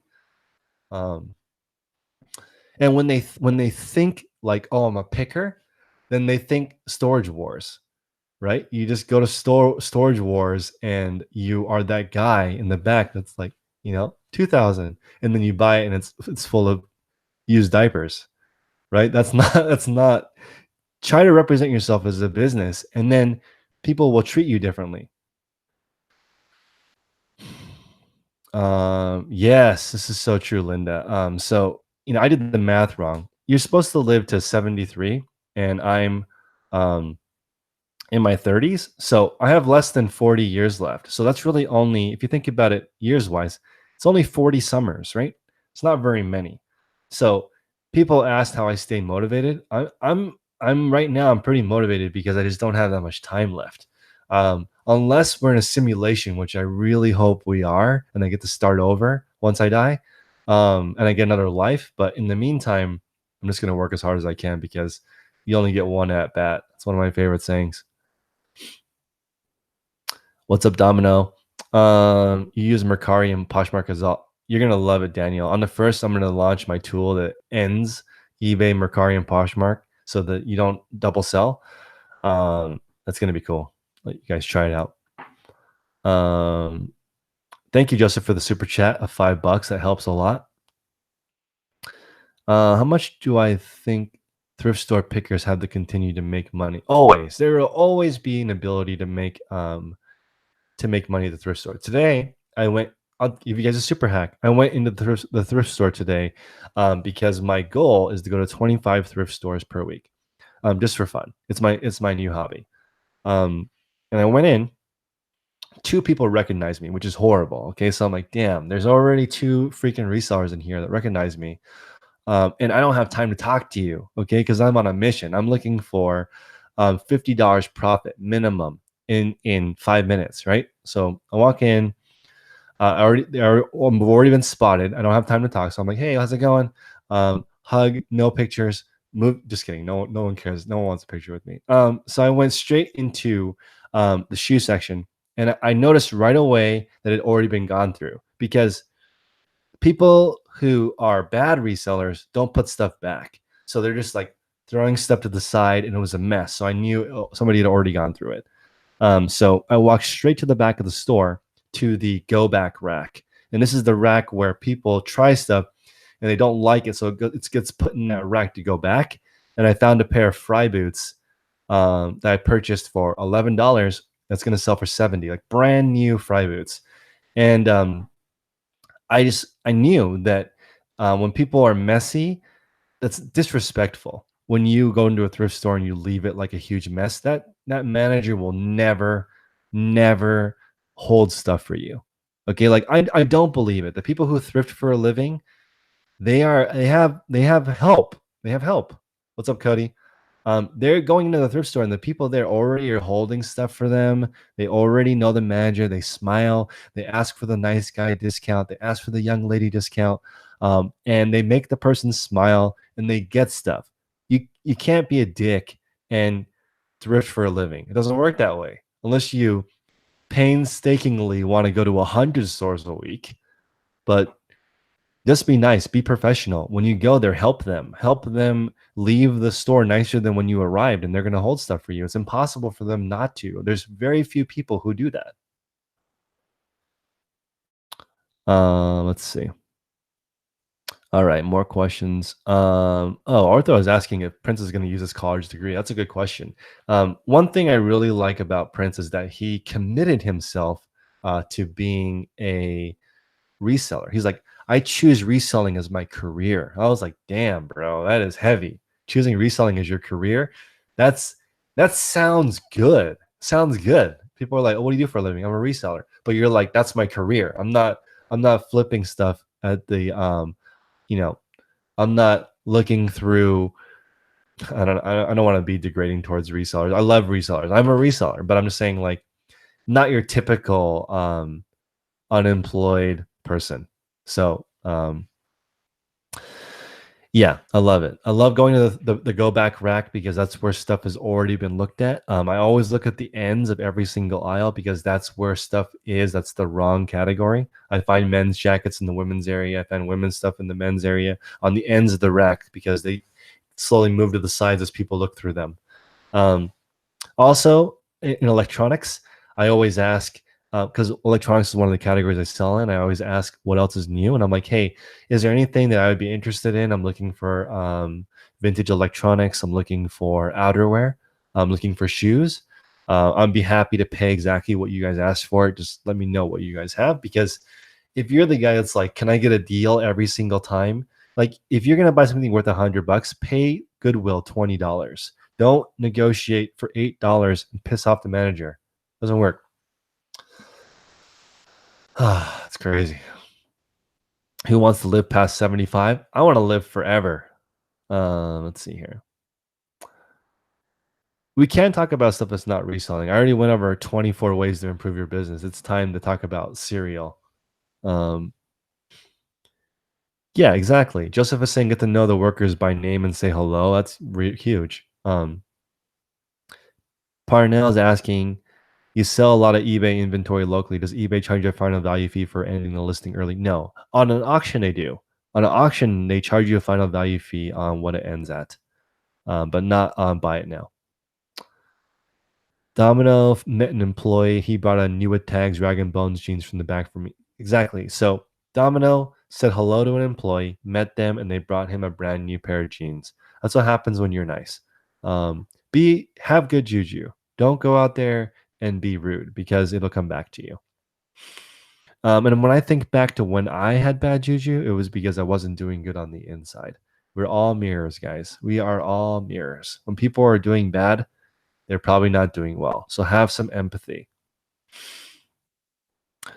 Let's see. Thanks, guys, for stopping by. It's pretty awesome. If you're still here, smash that like button. That would help other people find my channel. What are my thoughts on returns versus no returns? Good question, Sebastian.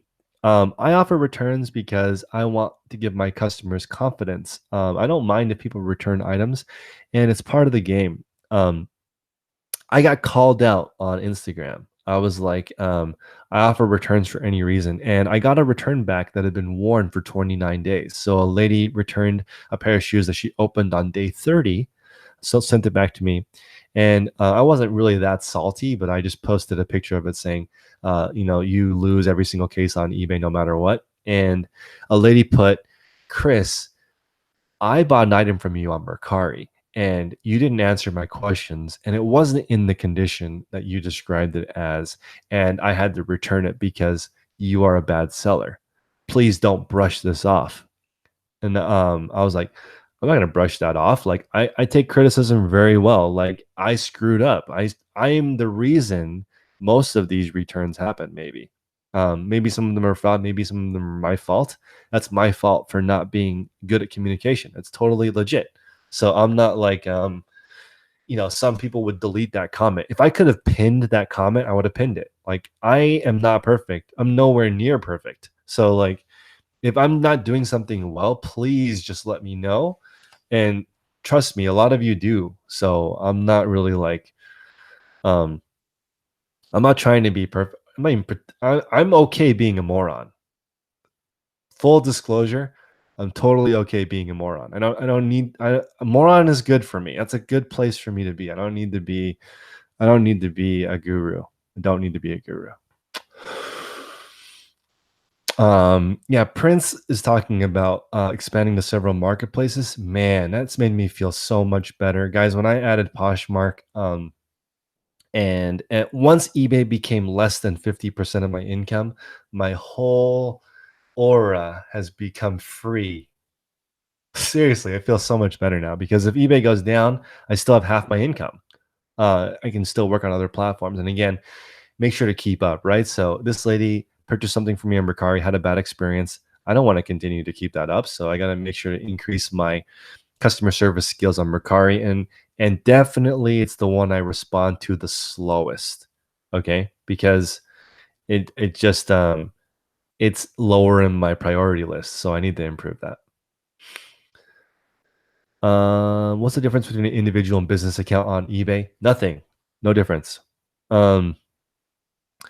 You felt confident in your choice to make reselling your career because you believe there are different levels. I agree. Um, Reselling can translate into any category. If you want to become a real estate agent, this is the exact same skills. PY is saying you can't sell anything on Poshmark. Poshmark is different. Every platform is different. Poshmark is, in my opinion, trendier, cheaper clothing sells well and shoes. That's just me. Okay. And I am by no means a Poshmark expert, but I do earn a full-time living from that. Um, let's see. You had a return that was destroyed and worn on Amazon Handmade. Yeah, I mean, oh wow. And Amazon sided with you. I've had eBay side with me. Also, if you guys don't know, eBay does extend some courtesy credits. Not always, but sometimes if you're a good seller and you get screwed, they will just credit your account. It doesn't always happen, and you will run out of them. I don't know if you guys, I mean, you will run out of them. There was a guy that I met that had $6,000 a day in returns. Okay, so everyone in the chat right now, sack up because this guy has $6,000 a day in returns. That's a lot. Okay, that is way more than you earn in a day. So chill on the return negativity. Just chill out. Mary Beth is asking about, do you have to use social media for Poshmark? No. I have a second store because people were complaining about that. It's called the 100 New Daily. I'll put it in the chat. 100 New Daily is my new Poshmark store. 100 New Daily only follows 3 people because I'm forced to follow 3 people. It's like Tom on MySpace. I have to follow the CEO. It's very annoying, but like follows 3 people. Don't follow a single person. Never shared a single other person's item except for my own. None. Only share my own items. That store does $20,000 a month in revenue with 0 social media. Doesn't matter. Social media does not matter. Will it boost you if you're famous? Absolutely.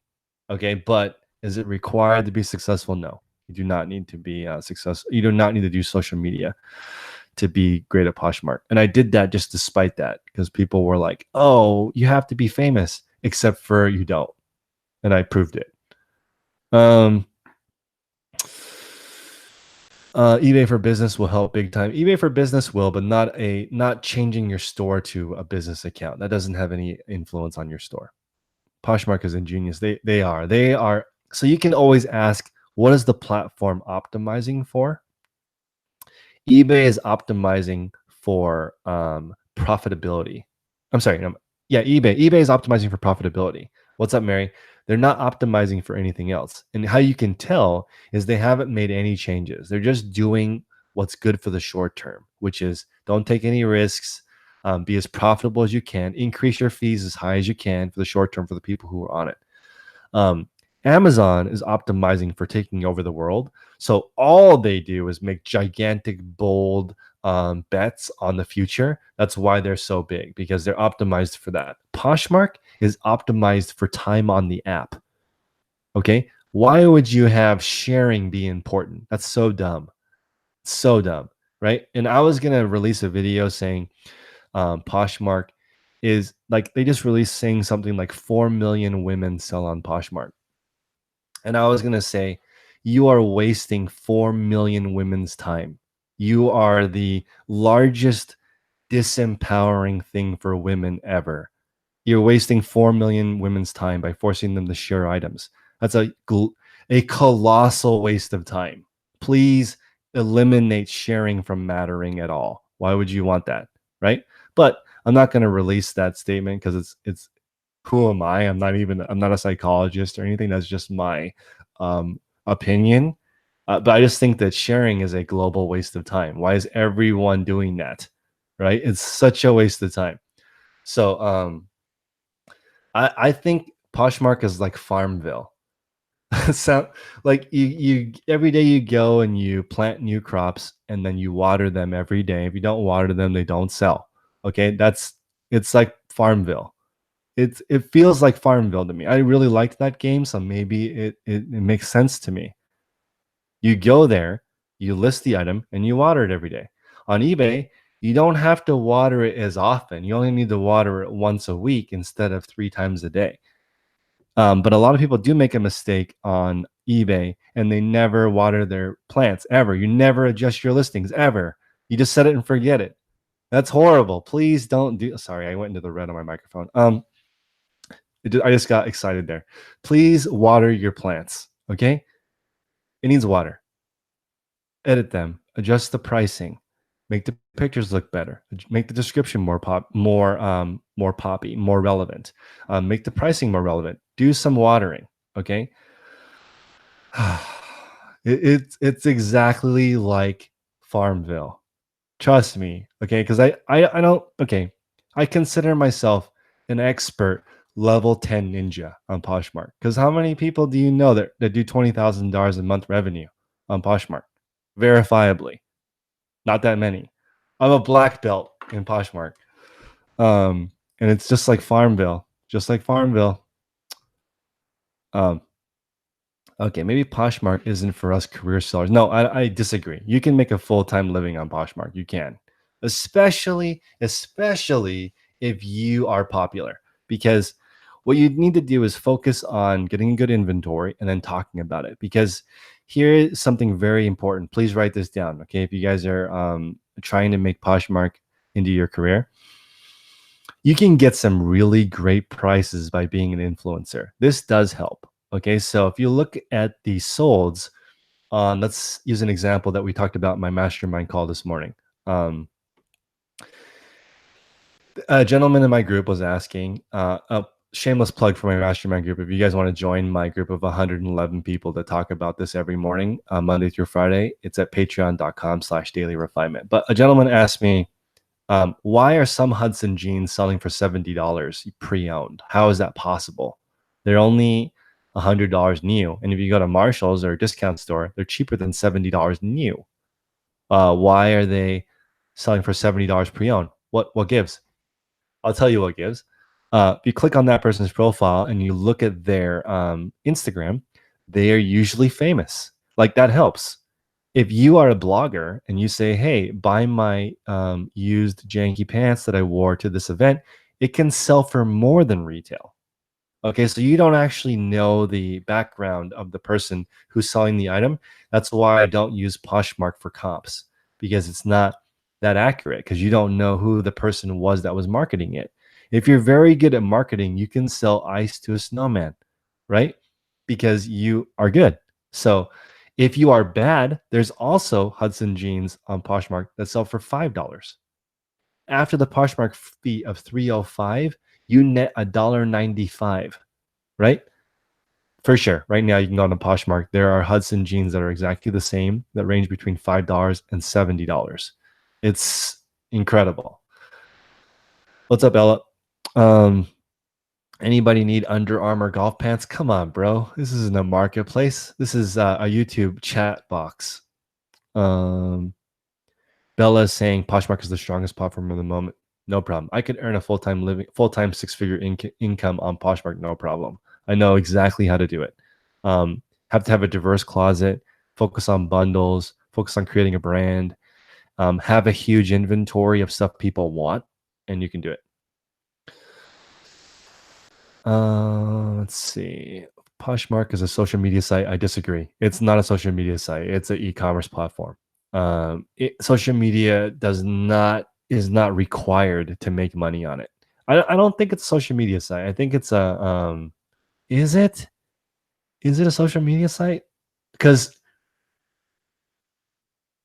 I don't know the people actually that I follow. I'm not talking to them ever.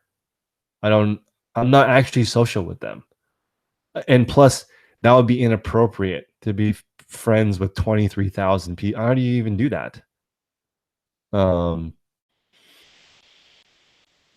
world is getting a lot crazier every day, or better. It's both. It's better and crazier every day.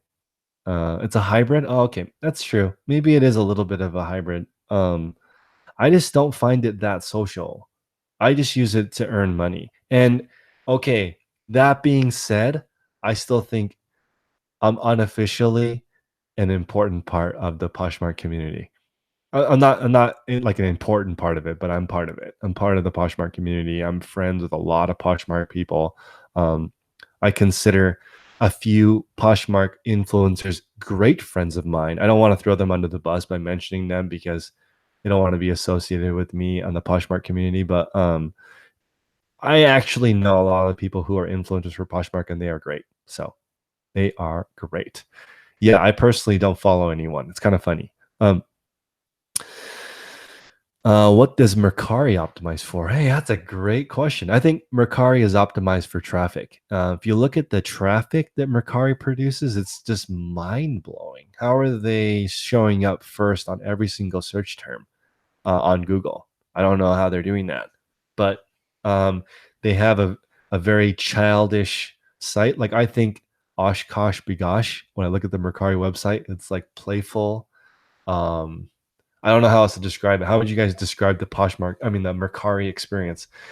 It's not that professional, um, but it's great for traffic. There's a lot of traffic on Mercari. I do really well on there. I love that website. Every time I sell something on Mercari, I just love the 10% final value fee.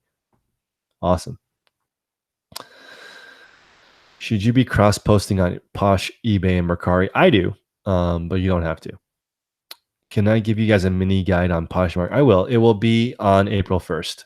I'm changing it. April 2nd now because I don't want people to think it's an April Fool's joke. So on the 2nd, I'll release the reseller field guide and I'll have a little mini tour of Poshmark on there. But it's the same thing as eBay, except for you have to share. I don't know Akil, this person. I don't know what their closet is. Maybe you guys can send it to me later. Again, I don't follow anybody on Poshmark because I'm just focused on myself building a good closet that people want to buy stuff from. I'm not focused on a closet I want to build. I'm focused on a closet that I think people want to buy. I love Mercari too. Oh yeah, everyone please smash the like button. Let's see if we can get over 100 likes on this video. Simple Cell app. Interesting. I've never tried that. I've tried Depop. I like Depop a lot. He is more of an eBay person. I am very much an eBay person. I love eBay. You know, people say, Chris, I got this comment. Chris, you don't even like eBay. That is BS. I love eBay. I just wish eBay made more changes. And I applied to work in shipping. I'd love to work in shipping. I'd love to bring cubic shipping and shipping profiles and all the good stuff from other shipping platforms. I'd love for that to be on eBay, and I would love to work there. So yeah, Mercari is insuring shipments up to $200. That's a really cool thing. How do I photograph my clothing items for Poshmark mannequin or flat lay? It depends. If it's over $50, usually mannequin. But not always. It depends on the item. Usually, flat lay. For my public stores, they're mainly shoes, and then I do have a dress store that I'm partners on a dress store, and that's 100% mannequin. Yeah, you can sell directly on Instagram as well, and I did pretty well with that. I'm kind of over social media, but you can earn a lot of money on Instagram. And I was going to co-host Instagram with this lady I met named Sarah. Very nice lady I met, reseller locally. I was thinking Sarah and I could do a haul video and sell directly on Instagram because she knows her stuff and I really want to work with her.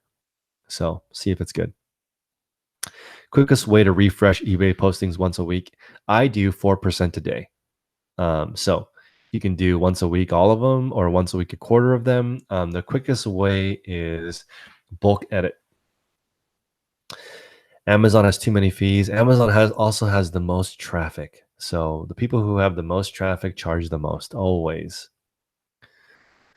People spend more money on eBay than in Poshmark per item. I would agree with that. Do I have an easier way to take down listings on Mercari when they sell on eBay? Yeah, it's automated. I will show you on the second. I basically press Control 3 and it ends the item on eBay, Poshmark, and Mercari through a macro. So I'll show you guys how I do that on the 2nd of April.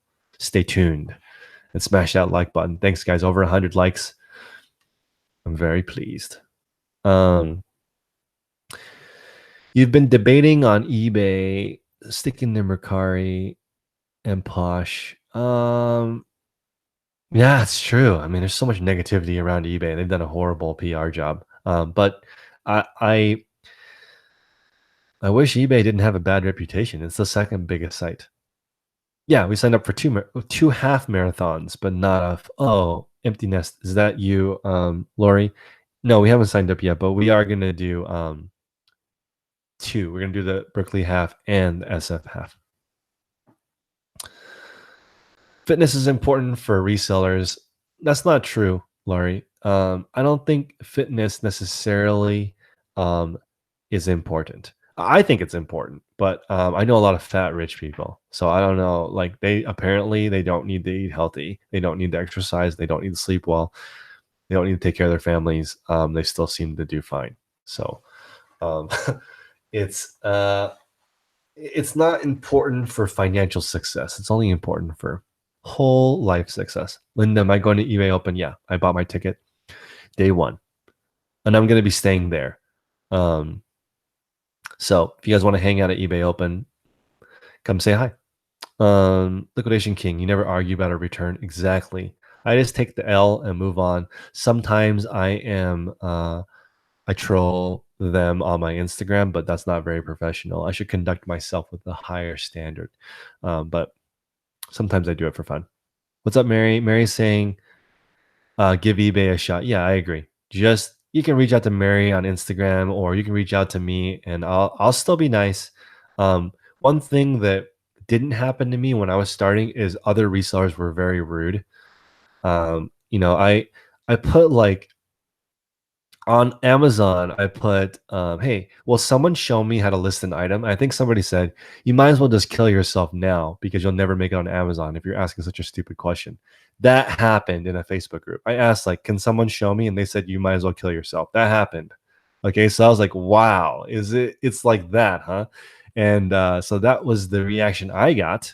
So I'm going to try to be more professional because I don't want other people to have the same experience as me. So I should definitely be more nice to people who are just learning because that's extremely rude. Extremely rude. Yeah, Mary, I think that being in good shape is good for you as a person. I just don't think it's related to making money. How big are the rooms at Mandalay Bay? Hopefully, you don't care about how big the rooms are and you're out networking. I just need a cardboard box to sleep on. I just want to meet people. Um, Trisha's asking, or Trista is asking about shipping. On Mercari, I use my own through PirateShip, but for a beginner, I would recommend you do prepaid shipping and weigh your item ahead of time. Very important. Very, very important. Yeah, people are, but I think the thing is, like, people are mirrors. The person that said you should go kill yourself if you can't even figure out how to list an item on Amazon, that person probably is hurt somehow, right? So when somebody asks me a question like, "Can I get the phone number to the where your wholesale supply?" Sometimes I react negatively. I'm like, no. Why would I give you my social security number of reselling, right?" But that's probably because I didn't eat that morning and I'm rude.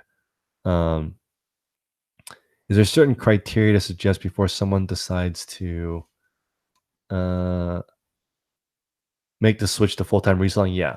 I think it's when you have the amount listed that you need to earn. So if you want to, like Haruna graduated from my group, she needed to earn 70,000 a year to replace her income, and she didn't quit her job until she had 75,000 listed.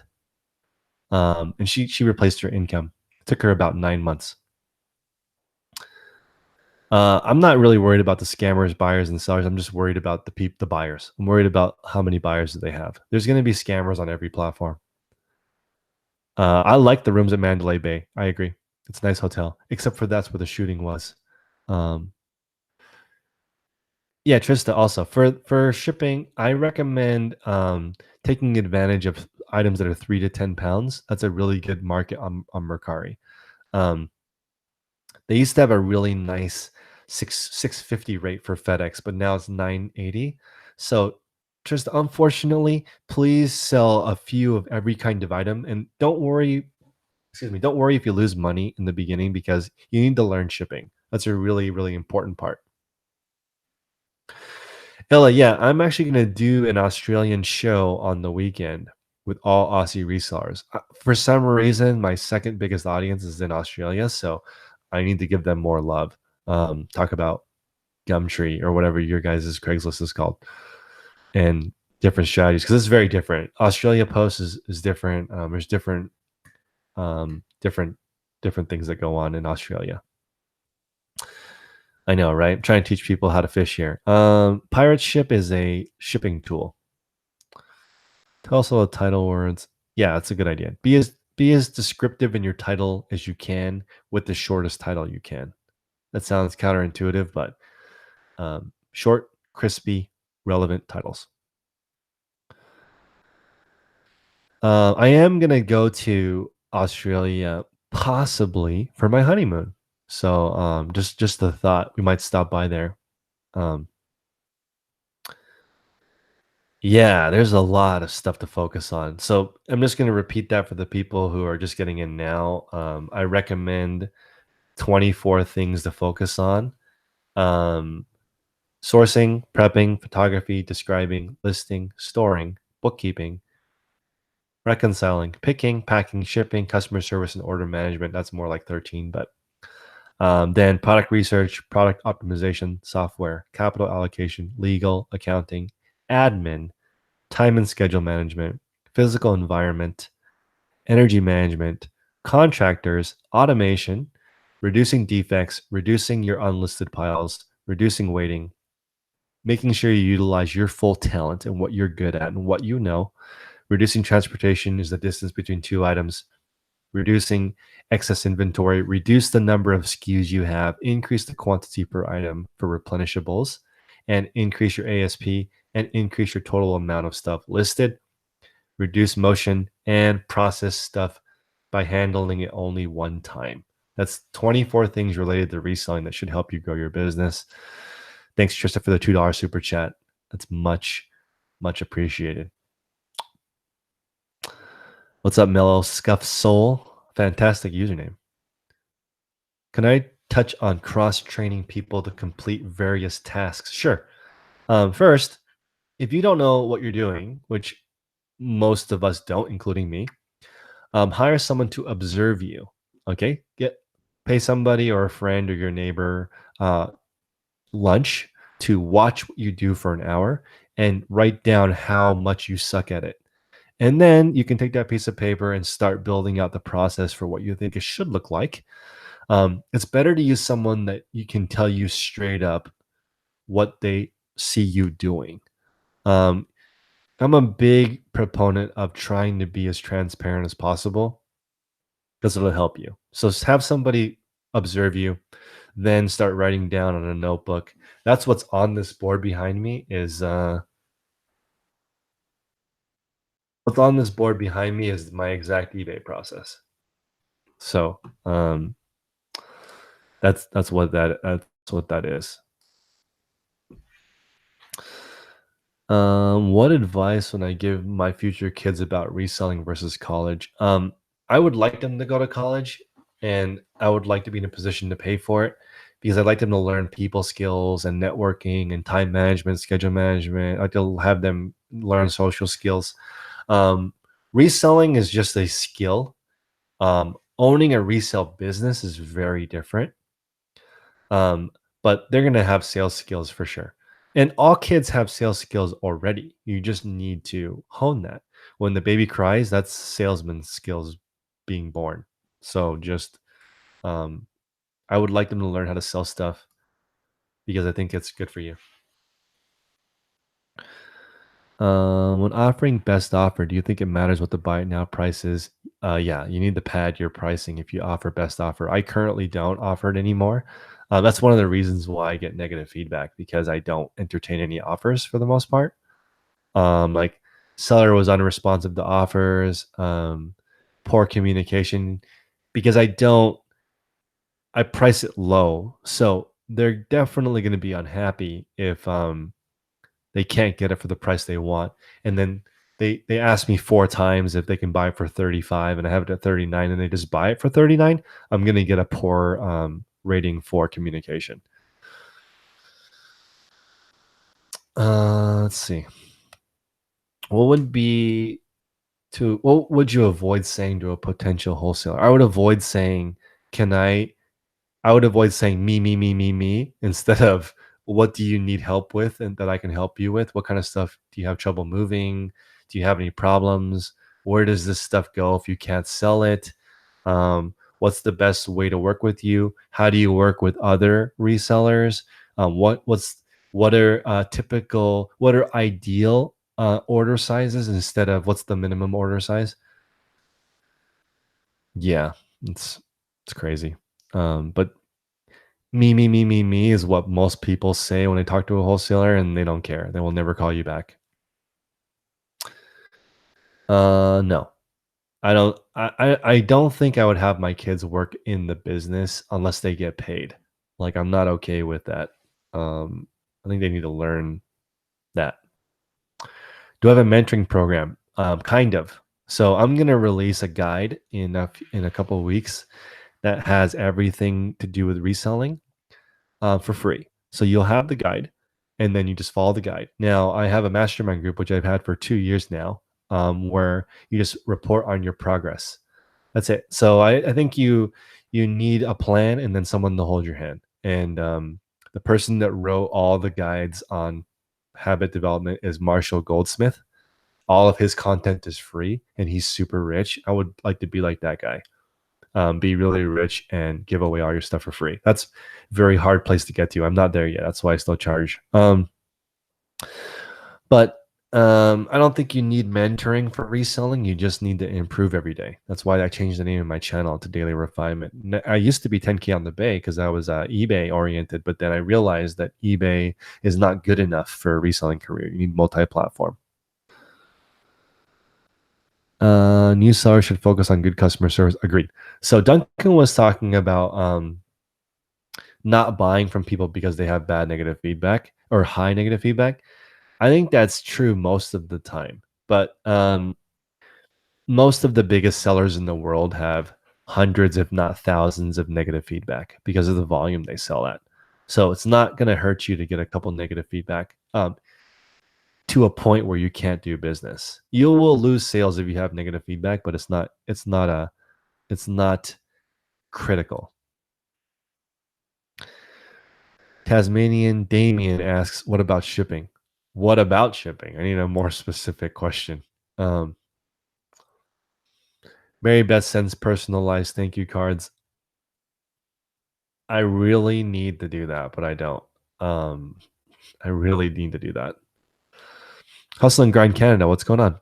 Um, I don't think paid mentorship is a money grab. In fact, if you're trying to get a hold of somebody that's better than you in something, you usually have to pay them because they're not just going to talk to you. It's not a good use of their time. I think paying a mentor is good. I'm just saying it's not required. What you need is a plan and accountability. That's what you need most. Mentorship is good because they can help you avoid picking the wrong plan. So I don't think mentors are a waste of money. I don't. I don't agree with that. It's not. It's a money grab for people who are not good at it. But if you are good at your job, people should pay you for your time. I don't feel bad or lose sleep that these videos make money. I don't. Like, I'm not going to make them ad free. I have no interest in that. Um, what is the best way to learn about what items to sell? One of the best questions, Mary or Gary, is to just start around the house, sell everything that you have because you have a better knowledge of it, and then look at sales rank. I recommend going to Amazon, looking at the top, download the Amazon seller app. It's free, and look at the top sellers. Start looking at what people want to buy. That's easier than looking for stuff that's cheap. Um, Figure out what's actually selling right now, and then sell that. JB says he or she does not like social media. I agree. You don't need social media at all. It's not necessary to be successful. I don't think. Um, what's her name? Stacy Shelton. I forgot her last name. Sefton. She's the founder of BHFO. They do 80 million a year. She doesn't have an Instagram or Facebook. So it doesn't mean that if you don't have social media, you'll be more successful, but it's not required. A plan, accountability, and a mentor, all great, but a plan and accountability are number one and two. And you should at least ask somebody to look at your plan. Okay. Like even your friend, even your dog, just explaining your plan to your dog is nice because you can talk to somebody who won't judge you and then present it to somebody who knows what they're doing. Um, You don't need social media as long as you can find products to sell themselves. Agree. Yeah, it's all mainly about product, process, and your relationships. If your friend is the regional distributor for Nintendo and he's like, "Hey, do you want to buy 10% of our stock?"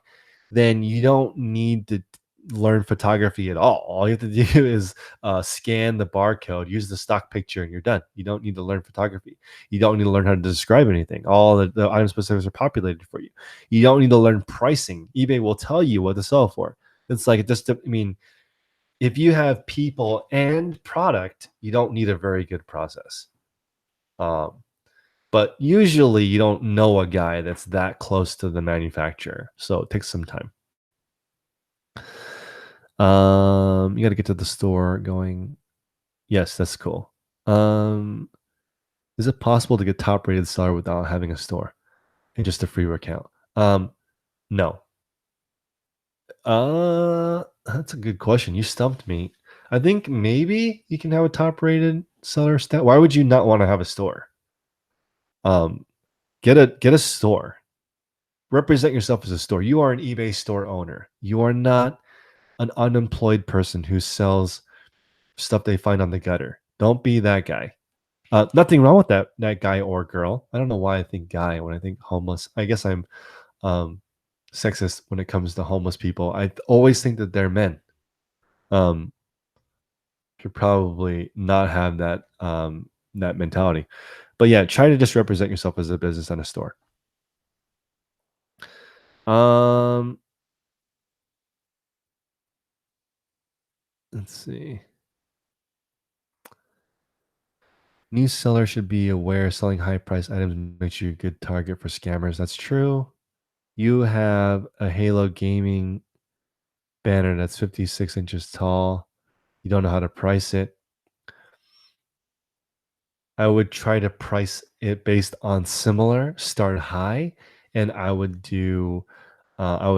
accept offers, and I would ask people who are in that niche. I might post that on Instagram or in a forum.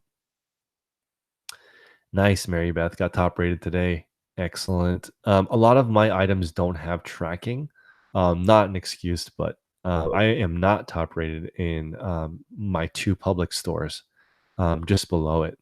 But in my replenishable store, I am. Big eBay sellers show how many items sell on their item. It's true. That's true. You can see how fast things sell. Okay. Ashia is saying that you do not need a top rate. You do not need a store to be top rated. So that's great to know. That means you can be a top rated, very reliable seller that just does it for fun. Or actually, I'm sorry, I take it back. One of the largest eBay sellers I know, Pete, Craigslist Hunter. I don't know Pete that well, but I've met him. He is close to a seven-figure seller and does not use an eBay store. He just sells really expensive items. Um, is it possible to convert your free store into a paid store? Yes. All you have to do is subscribe to the store. In fact, you could probably call or email them and ask for a free month. They might give you a coupon code to try that. Try a store for a month to get you hooked in. And the benefits of a store are mainly just you can run discounts and there's more bulk options. But you do not need a store. You can be a professional eBay seller with no store. Um, I just think it's nice to represent yourself as a store. Any self-serving profit to be unlocked by donating to a charity on eBay? No, I don't think that matters that much. I think total price, having a good return policy. I'm sorry, let me take that back. Having a competitive return policy, having a competitive shipping matters. If you sell video games, you can't charge $8.99 for shipping. Okay, unless the total amount is less than the market. But you're going to annoy some customers by not offering free shipping on a video game. If you're selling TVs and you have an all caps, no returns for any reason. Once you buy it, you're stuck with it. If you put that in there, people will probably not buy it from you, especially since the big guys are offering returns. So you're going to have to up your game to sell in that category. What's up, Gregory? I might stop. We go to LA once every 3 or 4 months to eat food, so maybe we can meet up. You have an ocelot fur coat. How would I handle it? I would just do the best you can. Take pictures. Look at their feedback. If you feel uncomfortable, let eBay know. And you can videotape yourself packaging it and taking it to the post office, although that does not guarantee you will not get scammed. So just do your best. Don't act as if everyone is not a scammer. Don't treat 100% of people like the 2 to 4% scammers that it may not be even that high, but I bet it's 0.1% people scam. You have 250 items almost listed. Just to give you an idea, Shadow Shot, I purchased an anchor store for this store, Daily Refinement Store, day one. Do you realize how hard it is to list 3,000 items? But I signed up for a day one and just did it. So just do it. Just do it. Um, Maria, thank you for stopping by. Traveling thrifter, love it. Yeah, the FI community is awesome. I love the FI community. Although, one thing I really do like is generosity, and a lot of FI people I meet are not generous people. Not to say that they are not, like the Dave Ramsey, live like no one else, so you can live and give like no one else, whatever that is. You're supposed to be generous, but I know a lot of FI people that are just like moochy, and that bothers me. Uh yeah, that's completely true. Well, it depends. Like if you're comparing a pro athlete to a pro reseller, then mentorship is fine. I actually think you don't need to be better than the other person to mentor them. You just need to not be predatory. So for example, if I put like reselling is really easy. All you have to do is go find stuff that's cheap and resell it. I think that's misleading. I don't think it's that easy. Like it takes a lot of work. How do you even know what to sell? It takes time to merchandise your product. That's a little bit predatory. So if I was saying, give me $400 and I'll show you how to do it, that's um, predatory because it's hard. But if I were to say, hey, show me your plan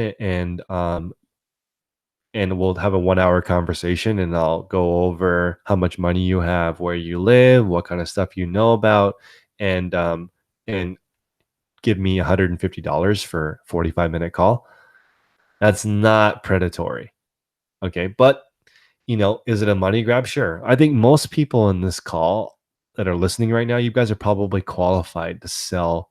Um, you guys are probably motivated. You guys are probably qualified to teach someone who's never listed an item how to list an item right now.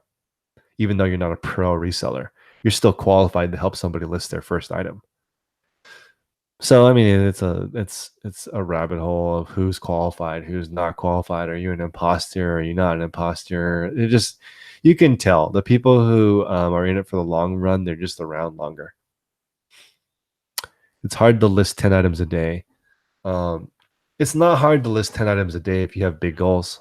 It's hard to list 10 items a day if you are in an abusive relationship, um, don't feel good, don't eat well, didn't get a good night's rest, not making enough money. Like then listing anything is hard. Um, is it possible to sell return policies with your listed items on eBay? Yeah, it is. Imagine living in fear of eBay product scammers. I know that would be not a good life. Don't live in fear. Well, there's a lot of questions tonight. This is a long ass call. You can teach a course on it. Yeah, I mean, it it is this video was a course on it. There are 24 things that you need to focus on. That's it. By that's it, I mean that's only the beginning. You're teaching a lady how to sell on eBay. That's great. Yeah, no, my post office lady gives out my email address. So she's like, "Oh, you want to get into eBay? Follow this guy." So she's really nice. So yeah, that's funny. You've only sold stuff in the Facebook marketplace. Nice. Um maybe you're not qualified, but you will be after a couple of months because this is not rocket science. It's not easy and it's also it's not easy, but it is very simple. Have I been on for that long? 3 hours? Holy crap. There's just a lot of stuff on my mind because I haven't been doing a lot of videos this month or this year even. So this is like a big buildup and explosion of ideas. Thank you guys for stopping by and hanging out with me for this long. I appreciate it very much. Cameron, thank you for the super chat, $4.99. Appreciate it. You need your fiance to run your Poshmark via her IG. She's so good looking. Ooh, nice. Um, that's funny. Don't use your fiance for stuff. I know, Pablo. I've been talking for hours. I would try to keep your fiance out of it so that you guys can stay married. in the future. Don't mix too much work and personal. You're binge watching me. Appreciate that. But get to work. Don't. I. I'm not that knowledgeable on this topic. So just. Um. I've been really good at hypothesizing, but just go do it. Just go do it. Um. 3 hours, craziness. Let's see here. Appreciate you guys. Yeah, no, there's a lot of stuff in this call. This is one of my most informational calls, but the one on this April 2nd is going to be even more ridiculous. It's going to be insane. That's true. A lot of people listen to me as shipping background noise. I appreciate that. If I am your shipping background noise, I love it. Thank you so much for making me your default shipping background noise. And also, I do have two mics. So I will set up an ASMR channel where I do an hour of whispering your eBay goals in your ear. I'm going to be like, you can do it. You can do it. And I think that's going to be really useful for people because that kind of subliminal messaging is really good. And apparently people listen to me to fall asleep. So that's just that is what people do apparently. Wow, Nate Ricks, 30K listed. Awesome. That's very, very important to know what your goal is for listed amount. Usually your listed amount is your income. So if 30,000 listed, you should earn 30,000 a year, roughly, depending on how good you are. Um, if you guys do um, that model of basically, you sell your items 2 or 3 times a year, 2 or 3 cycles a year, and you earn 30 to 50% ROI, then you basically double your investment once or twice a year. So 30 to 60,000. I know, JB, right? Yeah, no, other resellers are great too. I love the resellers in this community. There's so many of them that are awesome. There are a lot that suck too, but I would say there's at least 8 people out of 20,000 subscribers or however many there are that are great people. At least 8 of you, and all of you are in the chat tonight. Can you move from? Yeah, you can move from OfferUp and Facebook Marketplace to eBay pretty easily. Let's see. You're following my plan. Awesome. Love you too. Love you guys for listening to me rant about selling junk on the internet. East Coast, what's up? Have a good night. Yeah, it's 1 o'clock. Sorry for keeping you guys up so late on the East Coast. Maybe a lot of West Coast people in here. Reselling sounds so much better than selling with the company for 30 years. Not true, man. You don't need to stay in a company for 10 years, get to the top 10% of your field. You can retire a millionaire if you live on less than 50% of your income. But maybe not a millionaire, but at least, you can retire. But usually you start moving up the chain, you buy a BMW and you start eating out a lot and you can't do it. Yeah, that's cool. The traveling thrifter is talking about my photographer who also cooks and cleans. It's taken a long time to train him to do that. So if you guys are just tuning in late to the chat, my photographer also cooks for me. So I just have to basically pay for his food as well. So it's a win-win. He doesn't have a car, so I pick up all the groceries. He cooks it, and he's basically only cooking my 3 favorite meals. Um, so he's getting pretty sick of eating it, but he doesn't have to pay for it. What's up, Tony? Appreciate it, Mel. The best way you can thank me is by telling a friend about these videos, or just say thank you. You can send me an email at chris@dailyrefinement.com. Yeah, I know. I want you guys to watch this and go do it. I know, right? It's so many people listen to me. It is weird when people recognize me. It is. Oh, their favorite meals are spaghetti, barbecue chicken salads, turkey burgers, and curry. So I really like those meals. And I think gluten is bad for you, but I think it's just US gluten that's bad. So I still eat Asian rice, right?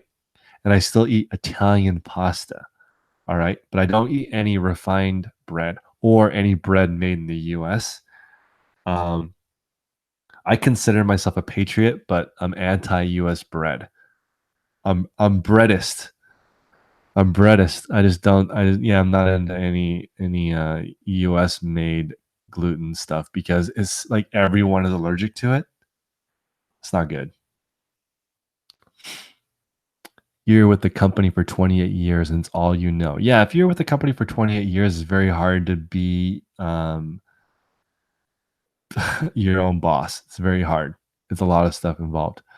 I know. Make bread great again. Again.